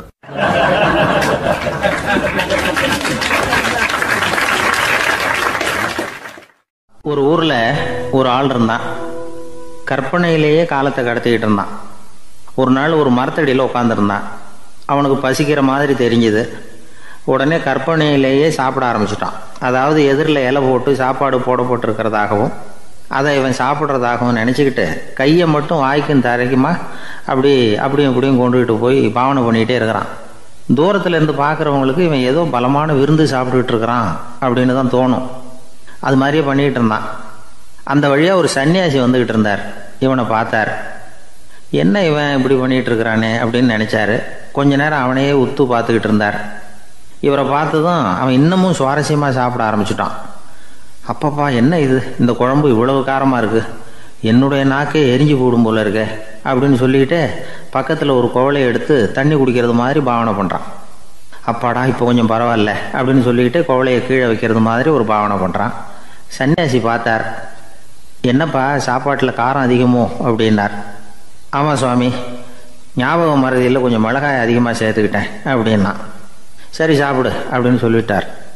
அவன் சாப்பிட்டு முடிக்கிற வரைக்கும் பொறுமையாக உட்காந்துருந்தார். அவன் அப்பாடா அப்படின்னு சொல்லிட்டு மறுபடியும் தண்ணியை எடுத்து குடித்தான். எல்லாம் கற்பனையிலேயே. அதுக்கப்புறம் சன்னியாசி பேச ஆரம்பித்தார். இதை பாருப்பா, உன்னுடைய கற்பனையை நான் மெச்சுறேன். இருந்தாலும் உன் சாப்பாட்டில் ஒரு இனிப்பையும் வச்சிருக்கலாமே, ஏன் மிளகாயை அளவுக்கு அதிகமாக போட்டுவிட்டு அவஸ்தைப்படுறேன் அப்படின்னார். அவன் யோசிக்க ஆரம்பித்தான். அதுக்கப்புறம் இவர் சொன்னார், இதை பாருப்பா, இனிமேல உன்னுடைய கற்பனையும் உயர்ந்ததாக இருக்கட்டும் அப்படின்னு உபதேசம் பண்ணிவிட்டு போனார். எப்பவும் உயர்வை பற்றியே சிந்திக்கணும். உயர்வு கிடைக்கலன்னா கூட அப்படி சிந்திக்கிறத நிறுத்தப்படாது அப்படிங்கிறார் திருவள்ளுவர். உள்ளுவது எல்லாம் உயர் உள்ளல், மற்ற அது தள்ளினும் தள்ளாமை நேர்த்து. ஊக்கம் இல்லாமல் உலகத்தில் வாழ்ந்து பிரயோஜனம் இல்லை. அதனால் உயர்வாகவே சிந்திக்கணும். அது நம்மளை ஊக்கப்படுத்தும். இது பெரிய ஒரு வாக்கு. இந்த உலகத்தில் கற்பனையிலேயே வாழ்கிற சில கஞ்சர்களும் உண்டு. அதாவது 2 கஞ்சர்கள், 2 பேரும் பக்கத்து ஊரில் இருந்தாங்க. பொங்கல் சமயம் ஒரு கஞ்சன் தன்னுடைய மகனை கூப்பிட்டான். இதை பாருப்பா, பக்கத்து ஊரில் என்னுடைய நண்பன் ஒருத்தன் இருக்கிறான், அவனுக்கு பொங்கல் பரிசு ஏதாவது கொடுக்கணும். நான் ஒரு 4 ஆட்டுக்குட்டியை தரேன், நீ கொண்டுகிட்டு போய் கொடுத்துட்டு வந்து விடுறியா அப்படின்னு கேட்டான். சரி, நான் புள்ள ஒரு பைய கையில் எடுத்துக்கோன்னா. அவன் எடுத்துக்கிட்டான். இந்த ஆட்டுக்குட்டி பிடிச்சிக்கோ அப்படின்னு சொல்லி ஒவ்வொன்றா போடுறேன் பார் அப்படின்னு சொல்லிட்டு 1 2 3 4 அப்படின்னு எண்ணிக்கிட்டே வெறும் சைகையாலேயே ஆட்டுக்குட்டியை பிடிச்சி போடுறது மாதிரி பாவனை பண்ணிகிட்டு இருக்கிறான். அவன் பிள்ளையும் அது ரொம்ப அக்கறையாக வாங்கிக்கிறது மாதிரி வாங்கிக்கிட்டு அந்த பையை தூக்கிக்கிட்டு அடுத்த ஊருக்கு போகிறான். இவன் அங்கே போய் சேர்ந்த நேரத்தில் அந்த கஞ்சன் ஊரில் இல்லை, எங்கேயோ வெளியில் போயிருக்கிறான். அவனோட புள்ள மட்டும்தான் வீட்டில் இருந்தான். இவன் அவங்கிட்ட, இதை பாரு, எங்கள் அப்பா உங்கள் அப்பாவுக்கு ஆட்டுக்குட்டி கொடுத்து அனுப்பியிருக்கிறாரு, பிடிச்சிக்கோ அப்படின்னு சொல்லி பாவனையிலேயே ஒவ்வொன்றா எடுத்து அவங்ககிட்ட கொடுத்துட்டான். அவனும் வாங்கிட்டான் வாங்கிறது மாதிரி. அப்புறம் சொன்னான், சரிப்பா, நானும் பதிலுக்கு ஏதாவது ஒன்றுகிட்ட கொடுக்கணும் இல்லையா, அதனால் அந்த பையை பிடி, ஒரு 10 எலுமிச்சம்பழம் தரேன், பதிலுக்கு அதை நீ எடுத்துகிட்டு போ அப்படின்னு சொல்லி கையாலேயே ஒவ்வொன்றா எடுத்து போடுறது மாதிரி பாவனை பண்ணிவிட்டான். அவனும் ரொம்ப நன்றி அப்படின்னு சொல்லிவிட்டு அதை வாங்கிட்டு போயிட்டான். கொஞ்ச நேரம் கழித்து வெளியில் போயிருந்த அப்பங்காரன் திரும்பி வந்தான். உள்ள சொன்னான், அப்பா, உன்னோட நண்பர் அவருடைய மகன் மூலமாக உனக்கு 6 ஆட்டுக்குட்டி கொடுத்து அனுப்பியிருந்தார், நானும் பதிலுக்கு ஒரு 10 எலுமிச்சம்பழம் கொடுத்து அனுப்பியிருக்கிறேன் அப்படின்னா. எப்படிடா கொடுத்தேன்னு கேட்டார் அப்பா. இப்படி தான் கொடுத்தேன்னு சொல்லி சைகையிலேயே காட்டினான். இதை பார்த்ததும் அப்பங்காரனுக்கு பயங்கரமாக கோவம் வந்துட்டுது. பலார்னு அரைஞ்சுட்டான் பையனை. ஏன்பா அரைஞ்ச? 10 எலுமிச்சம்பழம் கொடுத்துட்டேனே அப்படிங்கிறதுக்காகவா அப்படின்னு கேட்டான். அது கூட பரவாயில்ல, நீ காட்டுற சைகையை பார்த்தா ஆரஞ்சு பழம் சைஸுக்கு இருக்குதே, அவ்வளவு பெருசாக ஏன் கொடுத்த? அதுதான் எனக்கு கோபம் அப்படி.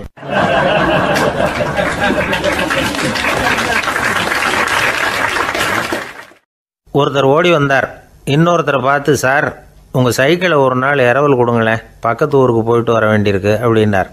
இவர் சைக்கிளை கொடுத்து பத்திரமா கொண்டுகிட்டு போங்கன்னார்.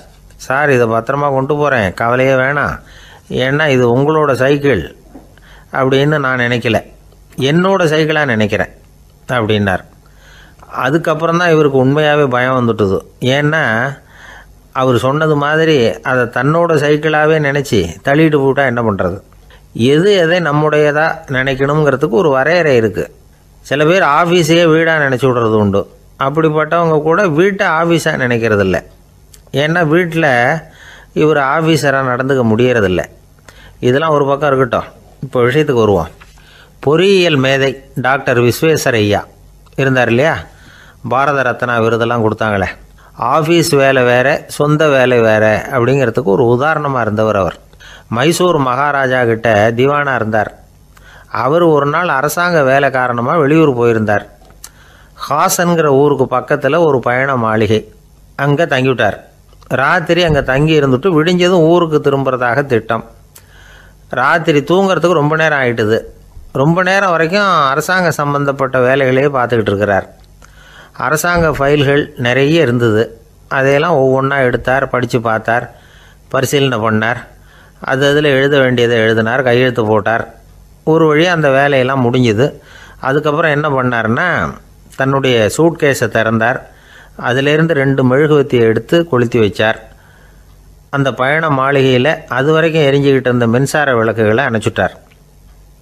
அதுக்கு பிறகு அந்த மெழுகுவத்தி வெளிச்சத்தில் சில புத்தகங்களை தொடர்ந்து படிக்க ஆரம்பிச்சிட்டார்.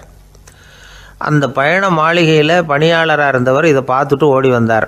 மறுபடியும் மின் விளக்கு போடுறதுக்காக போனார். விஸ்வேஸ்வரய்யா அதை பார்த்துட்டு போட வேணாம்ட்டாராம். இது வரைக்கும் நான் அரசாங்க அலுவல்களை கவனிச்சிக்கிட்டு இருந்தேன், அதனால் மின் விளக்குகள் அப்போ எரிஞ்சதில் தப்பு இல்லை. இப்போ நான் புத்தகம் படிச்சுக்கிட்டு இருக்கேன், இது என்னுடைய சொந்த வேலை. இங்கே இருக்கிற மின் விளக்கு அதுக்காக ஏன் எரியணும் அப்படின்னு கேட்டாராம். இப்போ இருக்கிற சில அரசு பணியாளர்கள்கிட்ட இந்த சம்பவத்தை பேச்சோட பேச்சாக சொல்லி பார்த்தேன். அவங்களால இதை ஜீரணிக்கவே முடியல. நேர்மை தேவை தான் சார், அதுக்காக அவ்வளவு தூரத்துக்கு அது தேவையா அப்படிங்கிறாங்க. விஸ்வேஸ்வரய்யா அப்படி பண்ணினது தான் ஒரு நேர்மையாளர் அப்படின்னு இந்த உலகத்துக்கு நிரூபிக்கணுங்கிறதுக்காக இல்லை. தான் அப்படி நடந்து காட்டினா தன்னை சுற்றி இருக்கிறவங்களும் அதை கேள்விப்படுறவங்களும் முடிஞ்ச அளவுக்கு பொது வாழ்க்கையில், அரசு பணியில் நேர்மையை கடைபிடிக்க முயற்சி பண்ணலாமே அப்படிங்கிறதுக்காகத்தான். இப்போவும் சில பேர் இருக்கிறாங்க, இவங்க ஆஃபீஸ் வேறு வீடு வேறேன்னு நினைக்கிறதில்ல, அவ்வளோ உரிமை. ஒருத்தர் அப்படி தான், அவருக்கு அவசரமாக 5000 ரூபா தேவைப்பட்டது. ஆஃபீஸு பணத்தை எடுத்துக்கிட்டார். அந்த நேரம் பார்த்து ஆடிட் வந்துட்டுது. ஆப்பிட்டுக்கிட்டார். விசாரணை நடக்குது. அவர் சொல்கிறார், சார் நான் நேரம் காலம் பார்க்காம ஆஃபீஸில் வேலை செய்வேன், ஏன்னா அதை என்னோடய ஆஃபீஸாக நினைக்கிறேன். அவசரத்துக்கு அந்த பணத்தை எடுத்தேன், மறுபடியும் வச்சுடலாம்னு தான் இருந்தேன், அதுக்குள்ளே இப்படி ஆகிட்டுது.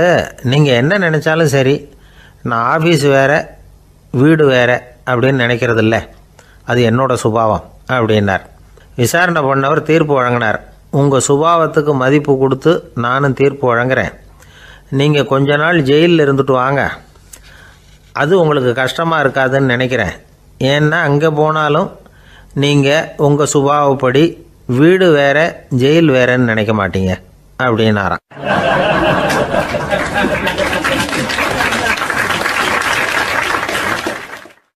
ஒரு நண்பர் யாருக்கோ ஃபோன் பண்ணிகிட்டு இருந்தார். அவர் பேசி முடித்ததும் நான் அவரை பார்த்து, இப்போ ஃபோன் பண்ணிங்களே அந்த ஃபோன் நம்பர் என்ன அப்படின்னு கேட்டேன். அவர் தலையை சொரிஞ்சுக்கிட்டார், ஞாபகம் வரலன்னார். சரி சார் அதை விடுங்க, உங்கள் மனைவி பேர் என்ன அப்படின்னு கேட்டேன். மாலதின்னார். என்ன சார் இது வேடிக்கை, கொஞ்ச நேரத்துக்கு முன்னாடி பேசின ஃபோன் நம்பர் மறந்து போச்சு, எப்போவோ கல்யாணம் பண்ணிக்கிட்ட மனைவி பேர் மறக்கலை, அதை கரெக்டாக சொல்லிவிட்டீங்களே அப்படின்னு கேட்டேன். அவர் என்னை ஒரு மாதிரியாக பார்த்தார். அவர் அப்படி என்னை பார்த்ததில் ஒன்றும் தப்பு இல்லை, ஏன்னா நாம் எல்லாருமே அப்படித்தானே. ஒரு குறிப்பிட்ட காரியத்துக்காக தொலைபேசியில் ஒருத்தட்ட பேசுகிறோம், அதுக்கப்புறம் அந்த எண் நமக்கு அனாவசியம், அதனால் மறந்துடுறோம். இதுக்கு பேர் தான் தற்காலிக ஞாபகம். ஆனால் மனைவி பேரை மறந்துட முடியுமா? முடியாது. அது அவசியமான ஒன்று. அடிக்கடி அந்த பேரை உபயோகப்படுத்துகிறோம், அதனாலேயும் அது முக்கியங்கிறதுனாலேயும் அதை மறக்கிறதில்ல. இதுக்கு பேர் நிரந்தர ஞாபகம். சரி, இந்த தற்காலிக ஞாபகம், நிரந்தர ஞாபகம், இது 2 ஞாபக அளவுகளையும் கட்டுப்படுத்துறது எது அப்படின்னா மூளைக்குள்ளே நடக்கிற மின்சார நடவடிக்கைகள் தான். தற்காலிக ஞாபகம் ஒரு மின்னல் மாதிரி தோன்றி மறையுது. நிரந்தர ஞாபகம் ஒரு படிவம் போல் மூளையில் படிஞ்சுடுது. ஒரு சம்பவத்தின் பல பிரதிகள் மூளையில் பல்வேறு பகுதிகளிலேயும் படிகிறதுனால ஒன்று மறைஞ்சாலும் மறந்தாலும் இன்னொன்று மறையறதில்லை. இப்படிப்பட்ட நிலைமையில தான் இந்த தொண்டையில் இருக்கு, வாயில் வரமாட்டேங்குது சார் அப்படிமா. ஒருத்தருக்கு எந்த துறையில் ஆர்வமும் ஈடுபாடும் அதிகமோ அது சம்பந்தமான ஞாபக சக்தி அதிகமாக இருக்கும். தொழிலை விரும்புகிற ஒரு டெலிஃபோன் ஆப்ரேட்டருக்கு எண்கள்லாம் நல்ல ஞாபகம் இருக்கும். அது மாதிரி கவிஞர்களுக்கு வார்த்தைகள் நல்ல ஞாபகத்தில் இருக்கும். இது ஒரு பக்கம் இருந்தாலும் ஒரு மூளை எண்களை விட எழுத்துக்களை விட படங்களை ரொம்ப சுலபமாக ஞாபகத்தில் வச்சுக்குது. புரிஞ்சுக்கிற தன்மை, அனுபவம், புத்தி கூர்மை இது கூடி குறையிறத பொறுத்து ஞாபக சக்தியும் ஏறும் இறங்கும். இப்போ உதாரணத்துக்கு ஒரு பையனுக்கு படித்தது எதுவும் ஞாபகத்தில் இல்லைன்னா அவன் அதை சரியாக புரிஞ்சுக்கலைன்னு அர்த்தம். இந்த மறதிங்கிறது எந்த சமயத்தில் ஒரு பிரச்சனை ஆகுது தெரியுமா? உங்களுக்கு வேண்டியப்பட்ட ஒருத்தரை ஞாயிற்றுக்கிழமை சாயந்தரம் சரியாக 5 மணிக்கு கடற்கரைக்கு வர சொல்லிவிட்டு அந்த நேரத்தை மறந்துவிட்டா அது பரவாயில்ல, வர சொன்னதையே மறந்துவிட்டா தான் நிலைமை மோசம்னு அர்த்தம். இப்படி இருந்தால் இது சிகிச்சை எடுத்துக்க வேண்டிய நிலைமைங்கிறத புரிஞ்சுக்கணும். ஆமாம், இதுக்கும் மருந்து இருக்குது. ஆனால் மூளை குறிப்பிட்ட அளவுக்கும் கீழே இயங்குறப்போவோ இன்னொன்று சொல்லுவாங்க, இந்த நியூரோ டிரான்ஸ்மிட்டர் அப்படின்னு சொல்லுவாங்க. அப்படிங்கிற மூளை ரசாயனம் ரொம்பவும் குறைஞ்சி போகிறப்போ மட்டும்தான் உபயோகப்படும். டாக்டர் என்ன சொல்கிறாங்க தெரியுமா? மூளையை பொறுத்த வரைக்கும் அதில் ஞாபக சக்தி அதிகமாக உள்ள மூளை, மறதி உள்ள மூளை அப்படின்னு ஒன்றும் கிடையாது அப்படிங்கிறாங்க. நினைவு வச்சுக்கிறதுக்கு பயிற்சி அளிக்கப்பட்ட மூளை, பயிற்சியற்ற மூளை அப்படின்னு வேணும்னா சொல்லலாம் அப்படின்னு சொல்கிறாங்க. அதனால் நம்ம ஞாபக சக்திங்கிறது நம்மக்கிட்ட இருக்கிற பயிற்சி, முயற்சி இதை பொறுத்து தான் அமையும். ஒருத்தர் ஒரு பென்சிலை எங்கேயோ வச்சுக்கிட்டு தேடிக்கிட்டு இருந்தார். அப்புறம் என்னமோ தீவிரமாக யோசனை பண்ணி அதை ஞாபகப்படுத்தி பார்த்துக்கிட்டு இருந்தாராம். எதிரில் உட்காந்துருந்தவர் சொன்னார், பென்சிலை தானே தேடிக்கிட்டு இருக்கீங்க, அது உங்கள் வலது காதில் இருக்குது சார் அப்படின்னாராம் அவர். இதுக்கு அவர் சொல்லியிருக்காரு, பென்சிலை வலது காதில் தான் வச்சுருக்கேங்கிறது எனக்கு நல்லா ஞாபகம் இருக்குது, ஆனால் எது வலது காதுங்கிறது தான் மறந்து போச்சு அப்படின்னாராம். அவர் அதை தான் யோசிச்சுட்டு இருந்திருக்கிறார்.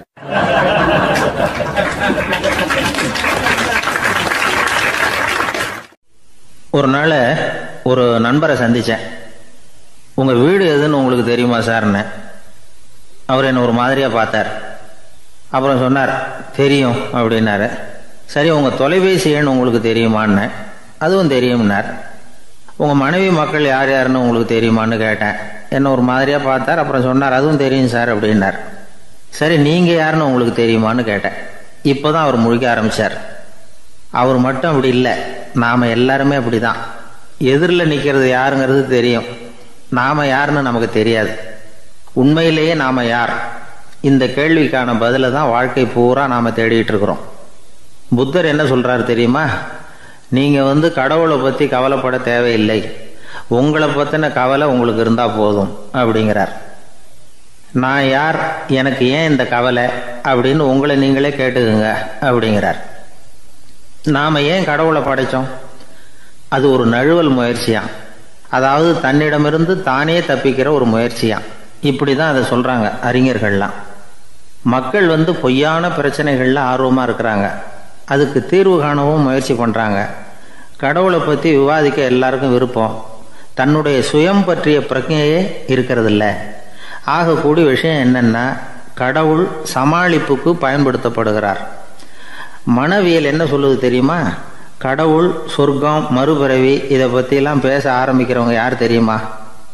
போருக்கு போகிறவன், துன்பத்தில் சிக்கி கஷ்டப்படுறவன், நோய் படுக்கையில் விழுந்தவன், இவங்க தான். நாம் அனுபவத்திலே பார்க்குறோமே இதையெல்லாம். கடவுளை துணைக்கு கூப்பிடுறவங்க யாருன்னு கவனித்து பாருங்கள். பரீட்சை எழுத போகிறவன், வேலை தேடி அலையிறவன், பண நெருக்கடியில் இருக்கிறவன், விபத்தில் சிக்கிக்கிட்டவன், இவங்கெல்லாம் தான். தேர்வில் வெற்றி பெற்றதும் அவரை துணைக்கு கூப்பிடுறதில்ல, வேலை கிடைச்சதும் அவர் துணை தேவைப்படுறதில்ல. ஏன் இப்படி? கொஞ்சம் யோசனை பண்ணி பாருங்கள். துன்பம் வருகிற போது அந்த துன்பத்தை தவிர்க்க வேண்டிய நிலையில் அதிலிருந்து நழுவி போகிறதுக்காக பிரார்த்தனை தேவைப்படுது. எல்லாம் நல்லபடியாக நடக்கிறப்போ பிரார்த்தனை செய்யறதில்ல. புத்தருடைய வழி என்ன தெரியுமா? அந்த வழியில் கடவுளும் கிடையாது, பிரார்த்தனையும் கிடையாது. புத்தர் செய்தது இதைத்தான். அதாவது கடவுள்கிட்ட இருந்து மனிதனையும், மனிதன்கிட்ட இருந்து கடவுளையும் அவர் விடுவித்தார். புத்த மதம் என்ன சொல்லுது தெரியுமா? கடவுள் பிரச்சனை அல்ல, மனிதன் தான் உண்மையான பிரச்சனை அப்படின்னு சொல்லுது.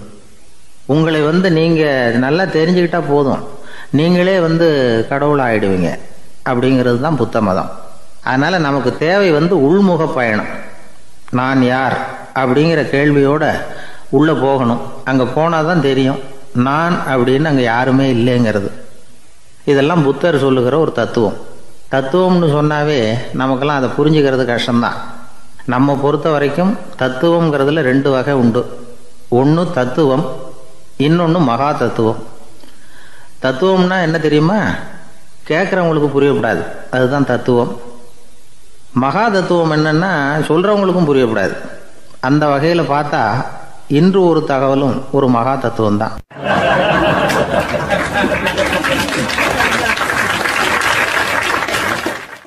எனக்கு ஒரு உதவி செய்யணும் அப்படின்னு நம்மளை பார்த்து ஒருத்தர் கேட்குறாருன்னு வச்சுங்களேன், உடனே நாம் அவரை பார்த்து என்ன உதவின்னு கேட்போம். இதுதான் சராசரி மனிதர்களின் இயல்பு. ஆனால் ஒருத்தர் எனக்கு ஒரு உதவி செய்யணும் அப்படின்னு கேட்ட உடனே என்ன உதவின்னு கூட கேட்காம சரி செய்கிறேன் அப்படின்னு ஒத்துக்கிறது இருக்கு பாருங்கள், அது கொஞ்சம் அபூர்வம். அந்த காலத்தில் ஒருத்தர் இருந்தார். அவர் எப்படி தெரியுமா, உதவி கேட்குறவங்க நல்லவங்களா கெட்டவங்களா அப்படின்னு கூட பார்க்கல, தனக்கு நன்மையா தீமையா அப்படின்னு கூட பார்க்கல, உதவி செய்கிறேன்னு புறப்பட்டு விட்டார். அவர் யார் தெரியுமா, அவர் தான் நல சக்கரவர்த்தி. அவர் மாதிரி நாம் உதவி கேட்குறவங்களுக்கு உடனே உதவி செய்கிறதுக்கு தயாராக இருக்கணும் அப்படின்னு சொன்னார் ஒரு ஆன்மீக பேச்சாளர். நல சரித்திரத்தை அவர் சொல்லிக்கிட்டு இருந்தார். இந்திரன், அக்னி, வருணன், யமன் இவங்க 4 பேரும் நலனை பார்த்து எங்களுக்கு நீ உதவி செய்யணும், எங்களுக்காக நீ தூது போகணும் அப்படின்னு கேட்குறாங்க. யாருக்கிட்ட தூது போகணும், என்ன காரியத்துக்காக போகணும் அப்படின்னு கேட்கணும்ல. நலன் அப்படி கேட்கவே இல்லை, உடனே சரின்னு ஒத்துக்கிறான். அதுக்கப்புறம் அவங்க விவரம் சொல்கிறாங்க, என்ன உதவி, யாருக்கிட்ட தூது போகணும் அப்படிங்கிற விவரத்தை சொல்கிறாங்க. நலனுக்கும் அப்புறம்தான் புரியுது, எந்த தமயந்தியை இவன் காதலிச்சானோ, எந்த தமயந்தின் சுயம்பரத்துக்காக இவன் போய்கிட்டு இருக்கிறானோ அந்த தமயந்தியை பார்த்து தங்களுக்காக அவகிட்ட வாதாடணும், பேசணும், தங்களில் ஒருத்தரை கல்யாணம் பண்ணிக்கும்படியாக கேட்கணும் அப்படின்னு அவங்க 4 பேரும் நலன்கிட்ட கேட்குறாங்க. இதை கேட்டதும் நலன் கொஞ்சம் கூட முகம் சுளிக்கலை, பதட்டப்படலை. நேராக தமயந்தி கிட்ட போகிறான். இந்திரன், அக்னி, வருணன், யமன் இவங்களோட சிறப்புகளை எடுத்து சொல்கிறான். இவங்களில் ஒருத்தரை கல்யாணம் பண்ணிக்கலாம் அப்படின்னு சொல்லி கேட்டுக்கிறான்.